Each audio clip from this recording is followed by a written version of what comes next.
મને તો વિસાવદરની જનતાએ કામ જ એ હોંપ્યું છે, ગુજરાત આખાને જાગૃત કરવાનું, ગુજરાત જગાડો ને ભાજપ ભગાડો, એ જવાબદારી મને હોંપી છે.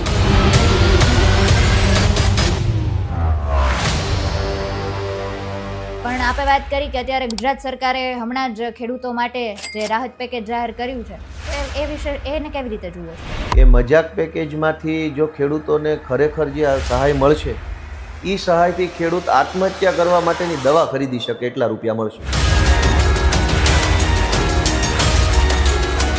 ये पूरे गुजरात के किसानों की आवाज बनेगा असेंबली के अंदर, विधानसभा के अंदर. ભાજપે શું કર્યું છે કે તમામ સરકારી તંત્ર જનતાને ડરાવવા માટે રાખ્યું, એટલે આખી ડરની સરકાર છે. પોલીસ કોન્સ્ટેબલથી ધારાસભ્ય બનવા સુધીની એમની સફર, ઘણી બધી ઘટનાઓ છે એમની સાથે બની છે, ટ્રેન્ડિંગ એવા મુદ્દાઓ છે, એમાં પણ એમનો ચહેરો અત્યારે અગ્રીમ દેખાઈ રહ્યો છે. આમ આદમી પાર્ટીના નેતા, વિસાવદરના ધારાસભ્ય हमारे पास गोपाल इटालिया है.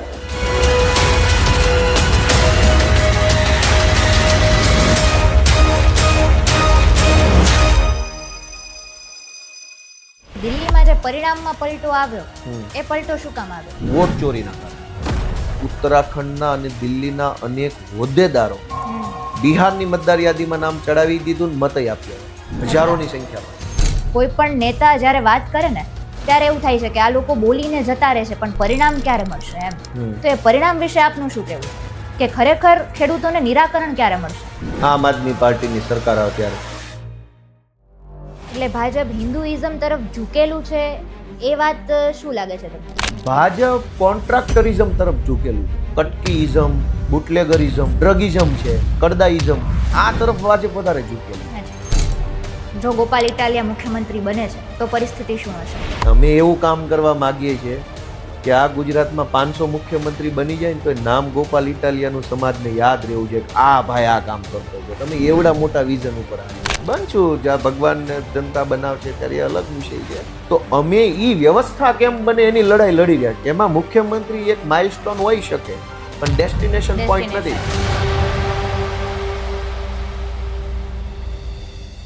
નમસ્કાર, આપની સાથે હું આકાંક્ષા ગોંડલિયા. તમે જોઈ રહ્યા છો ગોઠડી પોડકાસ્ટ બાય અવર રાજકોટ. આમ તો ગોઠડી પોડકાસ્ટમાં આપણે ખાસ વ્યક્તિઓ સાથે વાતચીત કરતા હોઈએ છીએ, પણ આજનો પોડકાસ્ટ દરેક દર્શકો માટે પણ બહુ ખાસ બનવાનો છે. એક એવા વ્યક્તિત્વ સાથે વાતચીત કરવાની છે કે કદાચ એમને ઓળખાણ આપવાની જરૂર નહીં પડે, દરેક લોકોને એમનું નામ ખબર જ છે, અને એમના નામ વિશે પણ ખબર ના હોય. કદાચ એવી કોઈ ઘટના કે વાત આપણે કોઈ કરતા હોય તો એમાંથી પણ આપણને ખબર પડી જાય કે અચ્છા, આ જ વ્યક્તિની વાત થઈ રહી છે. એવું એક વ્યક્તિત્વ, પોલીસ કોન્સ્ટેબલથી ધારાસભ્ય બનવા સુધીની એમની સફર, ઘણી બધી ઘટનાઓ છે એમની સાથે બની છે, અને અત્યારના પણ ટ્રેન્ડિંગ એવા મુદ્દાઓ છે, એમાં પણ એમનો ચહેરો અત્યારે અગ્રીમ દેખાઈ રહ્યો છે. હવે તમે સમજી જ ગયા હશો કે હું કોની વાત કરી રહી છું. આમ આદમી પાર્ટીના નેતા, વિસાવદરના ધારાસભ્ય ગોપાલભાઈ ઇટાલિયા સાથે આજે વાતચીત કરવાની છે. સ્વાગત છે તમારું અવર રાજકોટના પ્લેટફોર્મ પર. આમ તો ગોપાલભાઈ, જ્યારે તમારી સાથે વાતચીત કરવાનું નક્કી થયું એટલે ઘણા બધા પ્રશ્નો આમ સીધા જ મગજમાં આવી ગયા કે આ બધા પ્રશ્નો તો ગોપાલભાઈને પૂછવાના જ છે, કારણ કે અત્યારના પણ એવા મુદ્દાઓ છે અને ઘણા બધા એવા મુદ્દાઓ સાથે ભૂતકાળમાં પણ તમે સંકળાયેલા છો, તમારું નામ અગ્રીમ જોવા મળ્યું છે. એટલે ઘણા બધા વિષયો પર આજે વાતચીત કરવી છે. પણ પહેલા તો કેમ છે તમને? હું મજામાં છું, ખૂબ સારું છે. સૌથી પહેલા તો શરૂઆત તમારા બાળપણથી કરીએ. આપનું બાળપણ, પહેલાનું જીવન કેવી રીતનું હતું? નહીં, બાળપણમાં તો કંઈ એવું વિશેષ છે નહીં. હું ભાવનગર જિલ્લાના ઉમરાળા તાલુકાના ટીંબી ગામમાં ઉછરેલો વ્યક્તિ છું. અમારું લગભગ 22-25 વર્ષની જિંદગી મારી ટીંબી ગામમાં ગઈ છે. પહેલાં ભણતો હતો, પ્રાથમિક શિક્ષણ મારું ટીંબી ગામમાં છે, માધ્યમિક શિક્ષણ બાજુનું ગામ ધોળા જંકશન છે ત્યાં છે, અને ઉચ્ચતર માધ્યમિક ઉમરાળા તાલુકા પ્લેસ ઉપર છે. અને ભણતા હોય ત્યારે શું હોય, રખડવાનું, વાડીએ જવાનું, ખેતી બેતીમાં ધ્યાન આપવાનું. મારા મમ્મી જે ખેતી કરતા અને અમે બધા ભણતા, તો રજા પડે ત્યારે વાડીએ વયા જતા. તલ વાવ્યા હોય, કપાસ સોંપવા જતા, કપાસ વીણવા જતા, હાંઠિયું ખેંચવા જતા, તલ પારવવા જતા. તલ તો શું છે, પેલા વાવતા ઓણિયામાં, પછી એને પારવીને અલગ, કેમ કે જથ્થાબંધ ઉગ્યા હોય, તલ પારવવાનું કામ છે, મગની શીંગું તોડવાનું કામ, આવું બધું કામ કરતા ને ભણતા. ને એમાં બીજું કઈ હોય નહીં, એમાં તો બધાનું હોય એવું અમારું હોય. એટલે બસ આવું. એટલે આમ તો કેવું કે સરકારી નોકરી હતી, એમાંથી અત્યારે રાજનીતિ તરફ આગળ વધ્યા છો, તો પહેલા મારે એ પ્રશ્ન પૂછવું છે કે જ્યારે આપની એ નોકરી શરૂ હતી એ સમયે એક સામાન્ય વ્યક્તિ તરીકે એવા કયા સિસ્ટમના મુદ્દાઓ તમને દેખાયા? એટલે એક વાત એવી છે કે હું જ્યારે ગામડામાં રહીને ભણતો હતો ત્યારે આપણી એક દુનિયા બહુ નાની હોય અને જેવડી દુનિયા એટલા જ વિચાર આવે, બહુ ઝાઝા વિચાર ન આવે. જેટલું ફરો એટલા ઝાઝા વિચાર આવે. ગામમાં જન્મ્યા હોય, ગામમાં મોટા થયા હોય, ગામની ખેતર ને ગામના પાદરથી વિશેષ બહુ મોટી દુનિયા જોઈ ન હોય, ખેતીથી વિશેષ આગળના વિષયોનું જ્ઞાન ન હોય. છાપા આવતા હું છાપા નિયમિત વાંચતો, બહુ પહેલેથી મને ઈ ટેવ છે અને એનો મને ફાયદો થયો છે. અમારા ગામમાં 4 જેટલી દુકાન હતી, પાનનો ગલ્લો કયો કે કરિયાણો કે 2 in 1 4 in 1 ટાઈપની દુકાન હતી. ત્યાં માથાની ગોળી મળે ને પાન મસાલોય મળે ને બટાકાય મળે ને બધું મળે. એટલે 4 દુકાને છાપા આવતા. એમાં એક જગ્યાએ ગુજરાત સમાચાર આવતું, એક જગ્યાએ સૌરાષ્ટ્ર સમાચાર આવતું ને એક જગ્યાએ સંદેશ આવતું હતું. અને આ છાપા હું નિયમિત વાંચતો, એટલે હવારમાં બધી દુકાને જઈ આવી. એટલે આમ બીજી બધી ખબર પડે ન પડે, પણ છાપામાં બધી ઘટનાઓ છપાઈને આવે, રાજનીતિ છપાઈને આવે. શનિવારે બાળકો માટેનું અલગ એક આખી પૂર્તિ, પહેલા પૂર્તિ નહોતી, સૌરાષ્ટ્ર સમાચારમાં એક અડધું પાનું આખું આવતું. એનું બાલ ગમ્મત કે એવું કંઈક નામ હતું, મને નામ યાદ નથી. પછી સૌરાષ્ટ્ર સમાચારમાંથી એ ભાસ્કર બની ગયું. અને ગુજરાત સમાચારમાં પૂર્તિ અલગથી આવતી શનિવારની, અને સંદેશમાં કંઈક આવતું બાળકોનું. તો એ બધું વાંચ્યા કરતા અને એમાંથી ધીમે ધીમે ખબર પડી કે ભાઈ આપણે વિચારો, આપણા વિચારવાનું સોર્સ વધી જાય ને, સોર્સ વધી જાય, ઇન્ફોર્મેશનનો સોર્સ વધી જાય કે ગુજરાતમાં શું ચાલે છે, અમદાવાદમાં, રાજકોટમાં, ને બાળકોનું વિજ્ઞાન ને વાર્તા. એટલે એમાંથી હું નોકરીએ લાગ્યો. પણ એ છાપા વાંચતા હોઈએ, સમાજની આસપાસની ઘટના આપણે જોતા હોઈએ, આપણે નાનું મોટું સરકારી કામ પડે ત્યારે આપણે પોતે પણ સરકારી ઓફિસ ગયા હોઈએ, એનાથી આપણે ઘણું બધું જોતા હોઈએ કે શું બને છે, કેમ બને છે, શા માટે આવું બને છે. પણ એના આપણી પાસે જવાબ ન હોય, કેમ કે આપણને જવાબ આપવા વાળો કોણ હોય ગામમાં? ધારો કે મેં છાપામાં વાંચ્યું ફલાણી જગ્યાએ ક્રૂર ઘાતકી હત્યા, પોલીસે ગુનો દાખલ કર્યો, આરોપી ફરાર, આવું વાંચ્યું.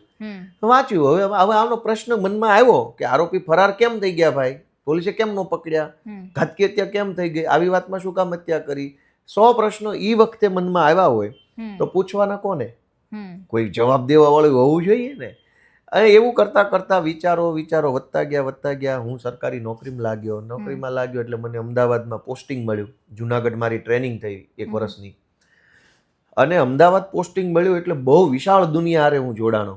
ગામમાંથી સીધો અમદાવાદ જેવું મોટું શહેર, એટલા બધા માણસો, અલગ અલગ જ્ઞાતિના માણસો, અલગ અલગ ભણતર ભણેલા માણસો, અને ગુજરાતભરના અલગ અલગ વિસ્તારના માણસો. અહીં ગામમાં તો અમે અમારા ગામના જોયા હોય, બહુ બાજુના ગામના જોયા હોય, બહુ તો અમારા હગાવાલા જોયા હોય, જે આપણી જેવી ભાષા બોલતા હોય, આપણા જેવા જ હોય બધી રીત રિવાજમાં. હવે અમદાવાદમાં તો અલગ અલગ આખા ગુજરાતના વિસ્તારના માણસો, એની ભાષા અલગ, પહેરવેશ અલગ, એના રીત રિવાજ અલગ, માન્યતા અલગ, એના વિચારવાની પ્રક્રિયા અલગ. અને એમાંથી અમારું ઘડતર થયું. એટલે ખબર પડી કે ભાઈ ખૂબ બધી સમસ્યાઓ છે, લોકો નાની નાની વસ્તુને લઈને દુઃખી છે, અને ઘણી બધી વસ્તુઓ લોકો બોલવા માગે છે પણ નથી બોલી શકતા, હિંમત નથી થઈ શકતી, એવી પ્રેરણા નથી મળતી, પ્રોત્સાહન નથી. ધીમે ધીમે એવું લાગતું ગયું. એટલે મને એમ થયું, હું તો 4-5 વર્ષ આ સિસ્ટમમાં રહ્યો, પછી મને ધીમે ધીમે એમ લાગવા માંડ્યું કે ભાઈ હવે આપણે કાંઈક કરવું જોઈએ. આ આપણે જે કોન્સ્ટેબલ બનીને બેઠા છીએ, ઈ ઓથોરિટી બહુ નાની છે. મોટી ઓથોરિટી પર આપણે હોઈએ તો કંઈક થાય એવું ધીમે ધીમે વર્ષો સુધી લાગ્યું. પછી એક સમય આવી ગયો કે ભાઈ હાલો હવે તો મોટી ઓથોરિટી તરફ પ્રયાણ કરીએ, હવે કોન્સ્ટેબલની નોકરીમાં નીકળીએ. એટલે ઘણા બધા વિષયો ત્યારથી મગજમાં છે કે આ બધાના લીધે અત્યારે લોકો પરેશાન છે. અને એક અત્યારે કેવું કે લોકોમાં પણ કદાચ એ પ્રશ્ન દેખાય છે ને, પણ એ વસ્તુ બોલવાની હિંમત નથી એનામાં. અને જ્યારે અમે તમારી સાથે વાતચીત કરી ત્યારે આપણે કીધું કે અત્યારે પ્રશ્નો પૂછવાનું ક્યાંક ખૂટી રહ્યું છે, લોકો પ્રશ્નો નથી પૂછી રહ્યા. તો એની પાછળ શું જવાબદાર છે? લોકો શું કામ જોવે છે આ સમસ્યા છે પણ પ્રશ્નો કેમ નથી પૂછી શકતા? એના 2-4 કારણો મને લાગે છે. હું તો છેલ્લા 10 વર્ષથી ફરવાનું કામ છે, લોકોને મળું, બધાની વાત સાંભળું અલગ અલગ. એક તો ડર છે, અને ડર માત્ર સરકારનો છે એવું નથી.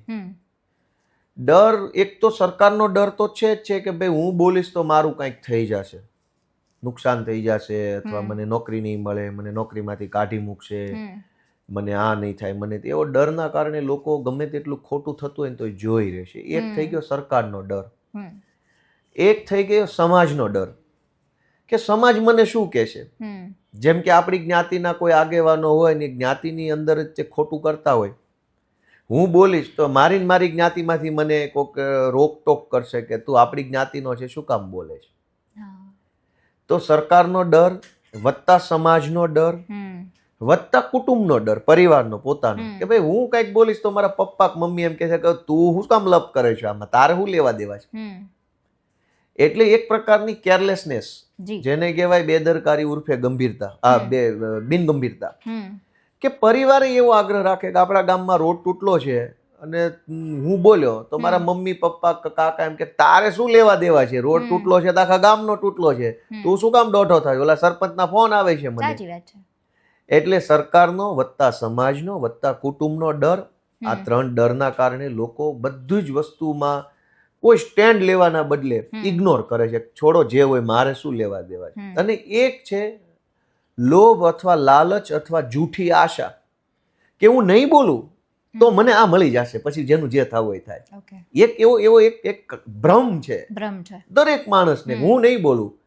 ઇવન ધારો કે મીડિયાની વાત કરીએ તો ઘણા બધા મિત્રોને એવું લાગે છે કે ભાઈ આમ આદમી પાર્ટીની બહુ નહીં બતાવીએ ને તો અમને ભાજપમાંથી થોડા ઘણા રૂપિયા મળશે, હમ જે છે એ છે. સાચી વાત. તો પણ ભાઈ ભાજપ વાળો રૂપિયા આપે કે ના આપે, હું આપું કે ના આપું, તમારે જે બતાવવું છે એ બતાવો ને. હમ સિલેક્ટેડ લોકોની વાત છે કે એટલે બધું ડરય નથી. ડર 3 લેયર ઉપર છે, સામે 2 લેયરની લાલચ છે, લાલચ છે. અથવા અપેક્ષા છે, અથવા આશા છે, અથવા ખોટું એક ભ્રામક માયાજાળ છે કે હું નહીં બોલું ને તો એનો બદલામાં મને આવો ફાયદો થશે. થશે. અને એના કારણે બધા જ લોકોએ બોલવાનું, પ્રશ્ન પૂછવાનું બંધ કરી દીધું છે. એટલે બધા બધું જાણે છે પણ કોઈ કોઈને કંઈ કહેવા માંગતું નથી. નથી. એટલે નુકસાન બધાનું હૈયારું છે, ફાયદો હૈયારો નથી. હું ન બોલું, ન પ્રશ્ન પૂછું અને કંઈક ફાયદો થાય તો એ મારો વ્યક્તિગત છે, પણ હું બોલું તો જે ફાયદો થાય એ સમાજ આખાનો ફાયદો છે. સાચી વાત છે. એટલે લોકો સામૂહિક હિતની ઉપર વ્યક્તિ હિત તરીકે કામ કરી રહ્યા હોય કે વ્યક્તિનું હિત જોવો ભાઈ. આ મોટા મોટા આંદોલનો જે સરકારની સામે થયા હોય વિદ્યાર્થીઓના, યુવાનોમાં, એમાં ઘણી વાર જોવામાં આવ્યું છે કે છેલ્લે આંદોલનો ભાંગી પડે, બંધ થઈ જાય અથવા એનું કોઈ પરિણામ ન આવે. એની પાછળ જ્યારે તમે માઇક્રોસ્કોપથી જુઓ કે આવું કેમ થયું, તો આંદોલનની અંદર જે કાંઈ 2, 5, 25 જણા આગેવાની કરતા હોય ને એને હર્ષ સંઘવી બોલાવી લે ઓફિસમાં અને આંબા-આંબલી બતાવી દે. એટલે કે ભાઈ તમે તમારું જોઈ લો ને તમારું ગોઠવાઈ જશે. એટલે પેલો કે તો મેલ આંદોલન પડતું ભાઈ. આવું ઘણી વાર થયું છે. એનો અર્થ એ થયો કે સામૂહિક હિત કરતા વ્યક્તિગત હિત ઉપર સમાજનું ફોકસ વધારે છે, થઈ ગયું છે. અથવા તો કોઈ ડર કે લોભ કે લાલચ કે ભય ના કારણે માણસ કંઈ કરવા માંગતો નથી. એટલે પ્રશ્નો નથી પૂછાતા, એટલે એનું નુકસાન સામૂહિક છે, ફાયદો સામૂહિક તો નથી જ. એટલે આમ તો આપણે વાત કરી કે આંદોલન ઠારવાની વાત હોય કે લાલચની જે રીતે વાત કરી, લાલચમાં વાત હોય કે પછી વ્યક્તિમાં એક સરકારનો ડર આપણે વાત કરીએ, આપણે સમાજ અને કુટુંબના ડરને આપણે અત્યારે વાત ના કરીએ, સરકારના ડરની આપણે વાત કરીએ, તો દરેક જગ્યાએ ક્યાંક ને ક્યાંક પક્ષનું નામ આપે લીધું કે એમાં સરકાર છે, પક્ષ છે, એ પોતાની ભૂમિકા ભજવે છે કે લોકો પ્રશ્નો નથી પૂછી શકતા. તો મારે એ પ્રશ્ન પૂછવો છે કે આમ આદમી પાર્ટી આવે છે અત્યારે, આમ આદમી પાર્ટીમાંથી આપ છો, તો આ ડર પર એમની અસર શું થશે? આમ આદમી પાર્ટી જો આવે છે તો સરકારના ડરની વાત કરીએ, આંદોલન ઠારવાની વાત કરીએ, એના પર. એટલે આમ આદમી પાર્ટી આવશે તો શું કરશે એ હાઇપોથેટિકલ પ્રશ્ન છે, ભવિષ્યનો પ્રશ્ન છે, કલ્પનામાં જવાબ છે ને કલ્પનામાં પ્રશ્ન છે. અમારી તો જ્યાં સરકાર છે એનું જ કહી દઈએ ને તમને, વાસ્તવિક સરકાર જ્યાં છે. પછી કલ્પનામાં હું કામ ચર્ચા, કલ્પનામાં તો સારું સારું કહી દઉં. મતલબ શું છે, આવે તે દિવસે તમે કદાચ અહીં ના હો, કદાચ હું ઇન્ટરવ્યુ ન હોઉં. આમ આદમી પાર્ટીની દિલ્હીમાં સરકાર રહી 10 વર્ષ, ક્યાંય જોયું કોઈને દંડો માર્યો ટોળાને પોલીસે? ક્યાંય કોઈને દબાવી દીધા? ક્યાંય કોઈને પકડીને જેલમાં પૂરી દીધા? ખોટી કલમો ક્યાંય જોયું, વાંચ્યું ક્યાંય? હોય તો ભાજપ વાળા લઈ આવે બહાર. અમે જ્યાં સરકાર છે ત્યાં જ ક્યાંય ડરનો માહોલ ઊભો નથી કર્યો. હાલમાં પંજાબમાં સરકાર છે, ક્યાંય જોયું કે કોઈને ખોટી રીતે પોલીસે દંડોય માર્યો? કોઈની ઉપર ગુના દાખલ કરીને જેલમાં પૂરી દીધા, વિરોધ પક્ષોને હેરાન કર્યા, વિરોધ પક્ષોના બેનરો ફાડી નાખ્યા, એવું જોયું? પંજાબમાં છે જ. ભવિષ્યલક્ષી પ્રશ્ન ને એનો ભવિષ્યલક્ષી જવાબ નહીં, વાસ્તવિકતા આ પંજાબમાં છે, જોઈ આવવાનું છે. ત્યાં શું ચાલે છે, ત્યાં જેવું છે એવું અહીંયા થશે. પાર્ટી તો એક જ છે. કોર થોટ પ્રોસેસ તો એક જ છે ભાઈ, મૂળ વિચારધારા જે પાર્ટીની હોય એ બધી સેમ હોય. જી. વ્યક્તિએ 5% વેરિએશન હોય, પણ 95% તો થોટ પ્રોસેસ બધાની સેમ હોય પાર્ટીમાં. અમે કોઈ ડર ફેલાવા વાળા માણસો નથી. અમે એવા માણસો છીએ કે સરકાર શેના માટે બનાવી છે? ડરાવવા માટે નહીં, ડર દૂર કરવા માટે. સરકાર પાસે પોલીસ છે તો એ જનતાને નહીં, ગુંડાને ડરાવવા માટેની છે, ગુંડાને જેલમાં પૂરવા માટે છે. ભાજપે શું કર્યું છે કે તમામ સરકારી તંત્ર જનતાને ડરાવવા માટે રાખ્યું છે. મામલતદાર ખેડૂતોને ડરાવે, ટીડીઓ સરપંચોને ડરાવે, આરએફઓ છે એ પશુપાલક માલધારીઓને ડરાવે, ભાઈ પોલીસ વાળો છે એ આમ જનતાને ડરાવે, કલેક્ટર છે એ વેપારીઓ ઉદ્યોગપતિઓને ડરાવે. એટલે આખી ડરની સરકાર છે. અચ્છા. સરકાર તો આપણે બનાવીએ છીએ લોકોની મદદ કરવા માટે, લોકોને આશ્વાસન આપવા માટે, લોકોને સાથ આપવા માટે કે સરકાર તમારી સાથે છે. એના બદલે અહીં ઊંધું થઈ ગયું. તો અમે શું કામ રાજનીતિમાં આવ્યા છે? રાજનીતિમાં અમારા આવવાનું કારણ એક જ માત્ર છે કે ભાઈ સરકાર છે એ પોતાનો ખભો છે જનતાનો, જનતાની પીઠ છે, કે જનતાને પીઠબળ છે સરકારનું, અને એ કામ અમે કરી શકીએ, વ્યવસ્થા એવી બનાવી શકીએ, એના માટે તો રાજનીતિમાં છીએ. અને અમે એ દિશામાં આગળ વધી રહ્યા છીએ, જનતાનો આશીર્વાદ મળી રહ્યો છે, એટલે એ બહુ સારી બાબત છે.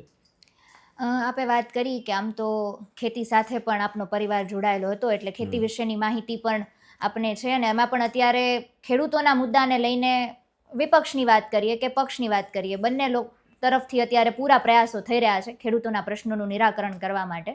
પણ મારે ખાસ આમ આદમી પાર્ટીની વાત કરવી છે. અત્યારે ખેડૂતોની આ જે કપરી પરિસ્થિતિ છે એમાં આમ આદમી પાર્ટીની અત્યારની ભૂમિકા શું છે? અમારી ભૂમિકા અત્યારે સંઘર્ષની છે, કેમ કે ગુજરાતના ખેડૂતોએ કોંગ્રેસની સરકારે જોઈ લીધી, ભાજપની સરકાર જોઈ રહ્યા છે. બંને પાર્ટીઓએ પોતપોતાને મળેલો સમય ખેડૂતો માટે કેવી રીતે ઉપયોગ કર્યો એ નજર સામે છે. કોંગ્રેસની સરકારમાં ખેડૂતોને ગોળીઓ મારવામાં આવી, ભાજપની સરકારમાં ધોકા મારવામાં આવ્યા. તો હવે અમારી ભૂમિકા હવે ઉલટાની વધારે મહત્વની બની ગઈ છે આમ આદમી પાર્ટીની. તમે જુઓ કે જ્યાં જ્યાં ખેડૂતોને અન્યાય અત્યાચાર થતો હોય ત્યાં અત્યારે અમે નેતૃત્વ કરવાની, લડાઈ લડવાની ભૂમિકામાં છીએ.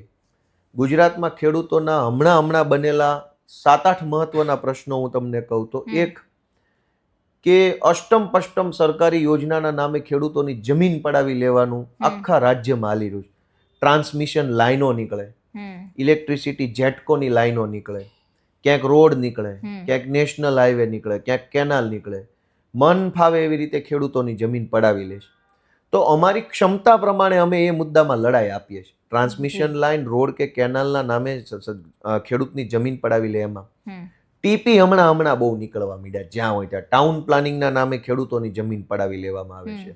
આ સાણંદમાં, આ લોથલની આજુબાજુમાં ટીપી જાહેર કરી છે, પાલિતાણા આજુબાજુ ટીપી, અમારા જુનાગઢમાં, રાજકોટમાં, સરગાસણ, ગાંધીનગરમાં, મહેસાણામાં, હિંમતનગરમાં, આ બધે જ ટીપીના નામે જમીનો પચાવી પાડવાનું સરકારનું કૌભાંડ ચાલે છે. અમે એમાંય લડાઈ લડીએ છીએ. હમણાં આ કડદો આંદોલન થયું, કડદો થાય છે આખા ગુજરાતના માર્કેટિંગ યાર્ડમાં, ખેડૂતોના મહેનત પરસેવાથી પકવેલા પાકમાંથી કટકી કરવામાં, કડદો એટલે કટકી દેશી ભાષામાં. અમે કડદા સામે લડાઈ લડીએ છીએ. ખાતર નથી મળતું સમયસર તો અમે ખાતરની લડાઈ લડીએ છીએ. ટેકાના ભાવે ખરીદીની અંદર ભેજ કાપવાના નામે, વજનના નામે, બારદાનના કટાના નામે, મજૂરીના નામે, તોલાટના નામે, ચડાવવા ઉતારવાની મજૂરીના નામે ખૂબ લૂંટફાટ થાય છે ટેકાના ભાવની ખરીદ. તો અમે એની લડાઈ લડીએ છીએ. તો ખેડૂતના મહત્વના જે કાંઈ 8-10 મુદ્દાઓ છે અમે એમાં લડીએ છીએ. હાલ અમારી આ ભૂમિકા છે. સહકારી મંડળીઓમાંથી જે ધિરાણ મળે છે ખેડૂતોને, એ ધિરાણમાં આખા ગુજરાતમાં ભાજપના ગુંડાઓ બેફામ ગેરકાયદેસર રીતે ખેડૂતના નામે ધિરાણ મેળવી લે છે. ખેડૂતને જ્યારે ખબર પડે ત્યારે એના ખાતામાં 7/12માં લખ્યો 20 લાખ 30 લાખની લોન લઈ લેવામાં આવી. ખેડૂતને તો ખબર ન હોય. પેલી જે સહકારી મંડળીઓ આવે છે એ કૌભાંડનો અડ્ડો બની ગયો છે. તો અમે ખેડૂતોના આ જે કઈ મુદ્દાઓ છે, મેં તમને કીધું એમ, જમીન સંપાદન, ટાઉન પ્લાનિંગ, ખાતર દવાનો મુદ્દો, ટેકાના ભાવનો મુદ્દો, સહકારી મંડળીનો મુદ્દો, આ જે કાંઈ ખેડૂતોના મુદ્દા છે એમાં અમે લડીએ છીએ. હાલ અમારી આ ભૂમિકા છે. ખેડૂતોના ટેકાથી જ તો અમારું અત્યારે લડાઈ ચાલે છે. અમને ખેડૂતોનું સમર્થન છે. એટલે મારે ખાસ એ પ્રશ્ન પૂછવો છે કે કદાચ એવું થશે કે ભવિષ્ય માટેનો જ પ્રશ્ન છે, પણ કેવું કે ખેડૂતોનો પ્રશ્ન બહુ લાંબા સમયથી ચાલ્યો આવે છે. આપણે કોંગ્રેસની વાત કરી, ભાજપની વાત કરી, એટલે પક્ષ કોઈ પણ આવે છે, ખેડૂતોનો પ્રશ્ન છે ને એ ઘણા લાંબા સમયથી ચાલ્યો આવે છે. આપણે ખાલી ગુજરાતની જ વાત ન કરીએ, ઘણા બધા રાજ્યોમાં પણ આ પ્રશ્ન થાય છે એમ. એટલે મારે પરિણામની વાત કરવી છે. અત્યારે સામાન્ય વ્યક્તિ તરીકે જો હું તમને વાત કરું તો કેવું થાય છે કે કોઈ પણ નેતા જ્યારે વાત કરે ને ત્યારે એવું થાય છે કે આ લોકો બોલીને જતા રહેશે, પણ પરિણામ ક્યારે મળશે એમ. તો એ પરિણામ વિશે આપનું શું કહેવું છે કે ખરેખર ખેડૂતોને નિરાકરણ ક્યારે મળશે? આમ આદમી પાર્ટીની સરકાર આવે ત્યારે. સીધી ને સરળ વાત છે. તમે એક વસ્તુ સમજો કે ભાજપ કોની સરકાર છે? રૂપિયાવાળાની, ગુંડાઓ અને બુટલેગરો. આજ ભાજપના લગભગ નેતાઓ જે ટોપ પોઝિશનમાં બેઠા છે કોણ છે? ખેડૂતના દીકરા છે? નહીં. ગરીબના પરિવારમાંથી આવે છે? નહીં. એ તો ગુંડાઓ છે, બુટલેગરો છે, માફિયાઓ છે. સરકાર પોતે જ માફિયાઓથી બનેલી સરકાર હોય, એ ખેડૂતોનું ભલું ક્યાંથી કરવાની? કોંગ્રેસ કોની સરકાર છે? ભાઈ ભત્રીજા, કાકા બાપા, વેવાય, ફઈ ફુવા, જ્યાં છોકરા હોય એના બધા મંત્રી બને છે. એક બાજુ ગુંડાઓ, રૂપિયાવાળા, બુટલેગરોની સરકાર છે, બીજી બાજુ ફઈ ફુવા, ભત્રીજા, વેવાય, સાઢુભાઈની સરકાર છે. ખેડૂતની સરકાર ક્યાં? અમે ખેડૂતના દીકરા છીએ ને. અમારા ઈશુદાન ગઢવી ખેડૂત પરિવારમાંથી છે, અમારા ચૈતર વસાવા ખેડૂત પરિવારના વ્યક્તિ છે, અમારા પ્રવીણ રામ, અમારા રાજુભાઈ કરપડા, અમારા મનોજભાઈ સોરઠિયા, મને ગણવો હોય તો હું પોતે, અમારા જે કાંઈ નેતાઓ છે એ આજની તારીખમાં ખેડૂત પરિવારમાંથી આવતા વ્યક્તિઓ છે. કોઈ રાજકીય પરિવારના વ્યક્તિ નથી, કોઈ રૂપિયાવાળાનો સપોર્ટ નથી. સંઘર્ષના દમ ઉપર પોતાની ક્ષમતા બતાવીને અહીંયા સુધી પહોંચેલા માણસો છે. હવે આ લોકો સરકારમાં જશે તો એ ખેડૂતોની ચિંતા કરશે? બુટલેગરો મંત્રી બની જાય તો એ કોની ચિંતા કરે? ખેડૂતની કે બુટલેગરોની? કોઈ બુટલેગર મંત્રી બની જાય તો એ પોતાના બુટલેગર સમાજની ચિંતા કરે કે ખેડૂતની કરે? કોઈ ઉદ્યોગપતિ મંત્રી બની જાય તો એ શેની ચિંતા કરે? પોતાના વેપારની કે ખેડૂતોની? કોઈ વેવાય મંત્રી બની જાય તો એ પોતાના વેવાયની ચિંતા કરે કે ખેડૂતોની?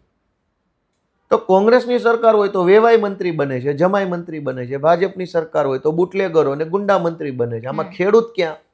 અમારી સરકાર આવશે તો આ ખેડૂતના દીકરા, મેં તમને જે નામ આપ્યા, એ મંત્રી તંત્રી બનશે. સ્વાભાવિક છે કે એને પોતાના માય બાપ ખેડૂત પ્રત્યે લાગણી રહેશે તો સારામાં સારું કામ કરશે. જેમ પંજાબમાં કરે છે, જેમ દિલ્હીમાં કર્યું, એમ ગુજરાતમાં શક્ય છે. અઘરું કાંઈ છે નહીં. એટલે આપે વાત કરી કે મૂળ ગ્રાઉન્ડ ઉપર છે તે આપના નેતાઓ છે, આપની પાર્ટી રહેશે, જેથી કરીને એમના પ્રશ્નોનું નિરાકરણ એમને મળી શકે. બરાબર છે. પણ આપે વાત કરી કે અત્યારે ગુજરાત સરકારે હમણાં જ ખેડૂતો માટે જે રાહત પેકેજ જાહેર કર્યું છે, તો એ વિશે એને કેવી રીતે જુઓ છો? હમણાં ગુજરાત સરકારે જે ખેડૂતો માટે મજાક પેકેજ જાહેર કર્યું, એ મજાક પેકેજમાંથી જો ખેડૂતોને ખરેખર જે સહાય મળશે, એ સહાયથી ખેડૂત આત્મહત્યા કરવા માટેની દવા ખરીદી શકે એટલા રૂપિયા મળશે. કેમ કે સરકારે જે જાહેરાત કરી એ પ્રમાણે 2-3 હજાર રૂપિયા હાથમાં આવવાના છે. 2-3 હજાર રૂપિયામાં તો ઝેરી દવા મળે આત્મહત્યા કરવા માટે. ખેડૂતને નુકસાન ગયું છે 2-3 લાખનું, સરકાર આપવા માંગે છે 2-2.5 હજાર. તો એ રાહત પેકેજ કહેવાય કે મજાક પેકેજ કહેવાય? તો આવું મજાક પેકેજ જાહેર ન કરવું જોઈએ.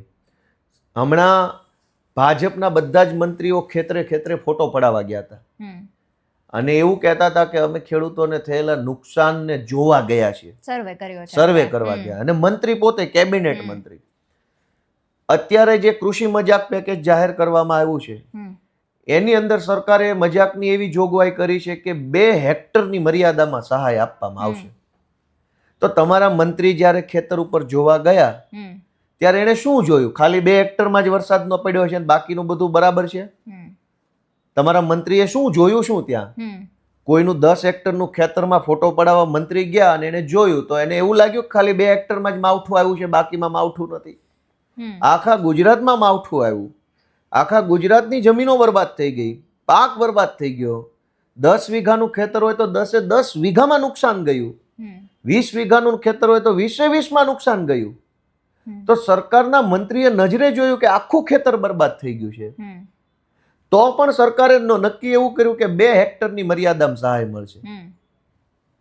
તો મુખ્યમંત્રી પોતે ગયા હતા ને ખેતર ઉપર, એને જોયું કે આખું ખેતર બરબાદ છે, તો પછી સહાયમાં 2 હેક્ટર કેમ? આ તો મજાક છે. બરબાદ નુકસાન 100% છે તો વળતર 2 હેક્ટરનું કેમ? મને નથી સમજાતું. આ તો મજાક છે કે નથી ભાઈ? તમારે યા તો ન દો, તમે કઈ વાંધો નહીં, તો ધરતીપુત્ર છે, બધું કરી લેશે, કેપેબલ છે, એવું કઈ સરકાર હશે તો જ હશે એવું નથી. દેવું હોય તો સન્માનપૂર્ણ રીતે કંઈક દેવું જોઈએ, નહીતર આવી મજાક ન કરવી જોઈએ. 2 હેક્ટરની મર્યાદામાં જે રકમ મળવાની છે એનાથી માત્ર ઝેરી દવા ખરીદી શકાય એમ છે. બીજો કોઈ ફાયદો હું નથી માનતો ખેડૂતને થાય. સરકારે ખરેખર જો ખેડૂતોને ઉપયોગી થવું હોય તો અત્યારે 3 રસ્તા કરવા પડે. 1 હેક્ટર દીઠ 50,000 રૂપિયાની સહાય પહેલા તો તાત્કાલિક ખેડૂતોને ચૂકવી દેવી જોઈએ, અને એમાં મર્યાદા નહીં, કોઈ જેટલા હેક્ટર જમીનમાં નુકસાન એટલા હેક્ટરનું વળતર. બીજું કે દેવું માફ કરવું જોઈએ. અત્યારે જે આ વર્ષનું જે ધિરાણ લીધું હોય મંડળીમાં, એ જે સરકારે માફ કરી દેવું જોઈએ, કેમ કે ભૂતકાળમાં 16 લાખ કરોડ રૂપિયા ઉદ્યોગપતિના સરકારે માફ કર્યા જ છે. લોકસભામાં નાણામંત્રીએ આંકડો આપ્યો છે, મારા ઘરનું નથી, કે 16 લાખ કરોડ રૂપિયા ભાજપની સરકારે પોતાના ભાઈબંધ દોસ્તારોના માફ કર્યા ઉદ્યોગપતિ. તો ખેડૂતોના 2-5 લાખનું જે કાંઈ ધિરાણ હોય એ માફ થઈ જવું જોઈએ. અને ત્રીજું કે હવે જે મગફળી અથવા સોયાબીન પલળી ગયા છે, ઉગી ગયા છે, એ પલળેલી મગફળીને ટેકાના ભાવમાં લઈ લેવી જોઈએ સરકારે, તો ખેડૂતને કાંઈક જીવન જીવવા જેવું રહેશે. નહીતર જે ઓલા કૃષિ મજાક પેકેજના પૈસા છે એનાથી દવા લઈને મરવાનો વારો છે, બીજું કાંઈ ફાયદો છે નહીં આમાં. સરકાર ભલે જાહેરાત મોટી મોટી કરે, વાત આટલી જ છે. પણ આ આપે જે રીતે વાત સમજાવી એ અત્યારે ખેડૂતો પણ આ વસ્તુ સમજી શકે છે ખરા? ખેડૂતથી વધુ સારી રીતે બીજો કોણ સમજી શકે? તકલીફ જ એ છે ને, જે ખેડૂત સમજે છે એ ગાંધીનગર વાળા નથી સમજતા. ન્યા 8 પાસ બેઠા છે. ખેડૂતને તો બધી ખબર છે કે ભાઈ શું તકલીફ છે. તમે ખેતરે આવ્યા, ફોટા પડાવ્યા, હાથમાં પેલા પલળેલા પાથરા લઈને જોયું, વાસ આવે છે, બધું ચેક કરી લીધું, પછી તમે સમજતા નથી કે કેટલા સહાયની જરૂર છે. એ જ તો તકલીફ છે ખેડૂતનું. એ જ કહેવાનું છે કે આ સમજતા કેમ નથી, આવા જળ જેવા કેમ છે. તમે ખેતરે આવીને ફોટા પડાય, તમને ખ્યાલ ના આવ્યો કે પાથરામાંથી નહીં, હવે તો અમારા જીવતરમાંથી જીવતર ગંધાઈ ગયા. તો સહાય ખાલી આત્મહત્યા કરવાની દવા લઈ શકાય ને એટલા રૂપિયાની સહાય સરકાર ચૂકવવાની છે. એટલે સરકારનું સ્પષ્ટ છે કે ભાઈ આ દવા લઈ લો અને પતાવો કેસ આખો. એટલે અત્યારે આમ તો ખેડૂતો પણ સમજી ગયા છે કે આ રાહત પેકેજ એમને કઈ રીતે મજાક પેકેજ, આપવામાં આવ્યું. રાહત પેકેજ, મજાક પેકેજ. હવે આપણે ખેડૂતોના મુદ્દામાંથી વિસાવદર તરફ જઈએ તો પહેલા વિસાવદર તરફ ન જતા એક શબ્દ તરફ મારે જવું છે કે અત્યારે કોઈ પણ જગ્યાની વાત કરીએ, લોકો કોઈ સમસ્યાનો સામનો કરે ને એટલે એવો જવાબ આપે છે કે જો આ કામ અમારું નહીં થાય તો વિસાવદર વાળી થશે. આ શબ્દને કેવી રીતે જુઓ છો? આ કામ માટેનો શબ્દ છે, વિચારો પરથી આવેલો શબ્દ છે, કઈ રીતે વિસાવદર વાળી શબ્દ? આ શબ્દ જનતામાંથી આવેલો શબ્દ છે. સૌથી પહેલા આની શરૂઆત થઈ મોરબીથી. અને મોરબીની એક સોસાયટીમાં પાણી ભરાઈ ગયું હતું એ વખતે માવઠાના કારણે. ત્યારે પાણીની સમસ્યાનું નિરાકરણ નહોતું આવતું, એટલે લોકોએ સ્વયંભૂ એમ કીધું કે ભાઈ તો હવે વિસાવદર વાળી થશે. વિસાવદર વાળીનો એક કોઈ બી શબ્દનો એક હોય છે લિટરલ અર્થ, એટલે કે શબ્દ જેવો સાંભળો છો એનો એવો બેઠો અર્થ, સીધો અર્થ. એક હોય છે ગૂઢ અર્થ, સૂક્ષ્મતા. આપણે કેમ શાસ્ત્રો વેદો વાંચીએ તો એકમાં એમ દેખાય કે ભાઈ જેવું બોલાય છે એવું જ સમજાય. એક હોય છે કે એની પાછળનું ફિલોસોફી, એની પાછળનું અધ્યાત્મ ગૂઢ અર્થ. વિસાવદર વાળી શબ્દનો લિટરલ અર્થ એવો છે કે વિસાવદરમાં જે રીતે ભાજપ વાળાને હરાવ્યા જનતાએ અને જે રીતે એમના અહંકારને કંટ્રોલ કર્યો એવી રીતે હવે તમને જોઈ લઈશું. પણ એનો ગૂઢ અર્થ બહુ સુંદર છે. વિસાવદર વાળી એવું કહે છે કે પબ્લિકના અંદર ખૂબ આક્રોશ ભરેલો છે, સત્તા પ્રત્યે ખૂબ નારાજગી છે, પણ અત્યાર સુધી અમારી પાસે રસ્તો નહોતો ને એટલે અમે તમને ચલાવી લીધા.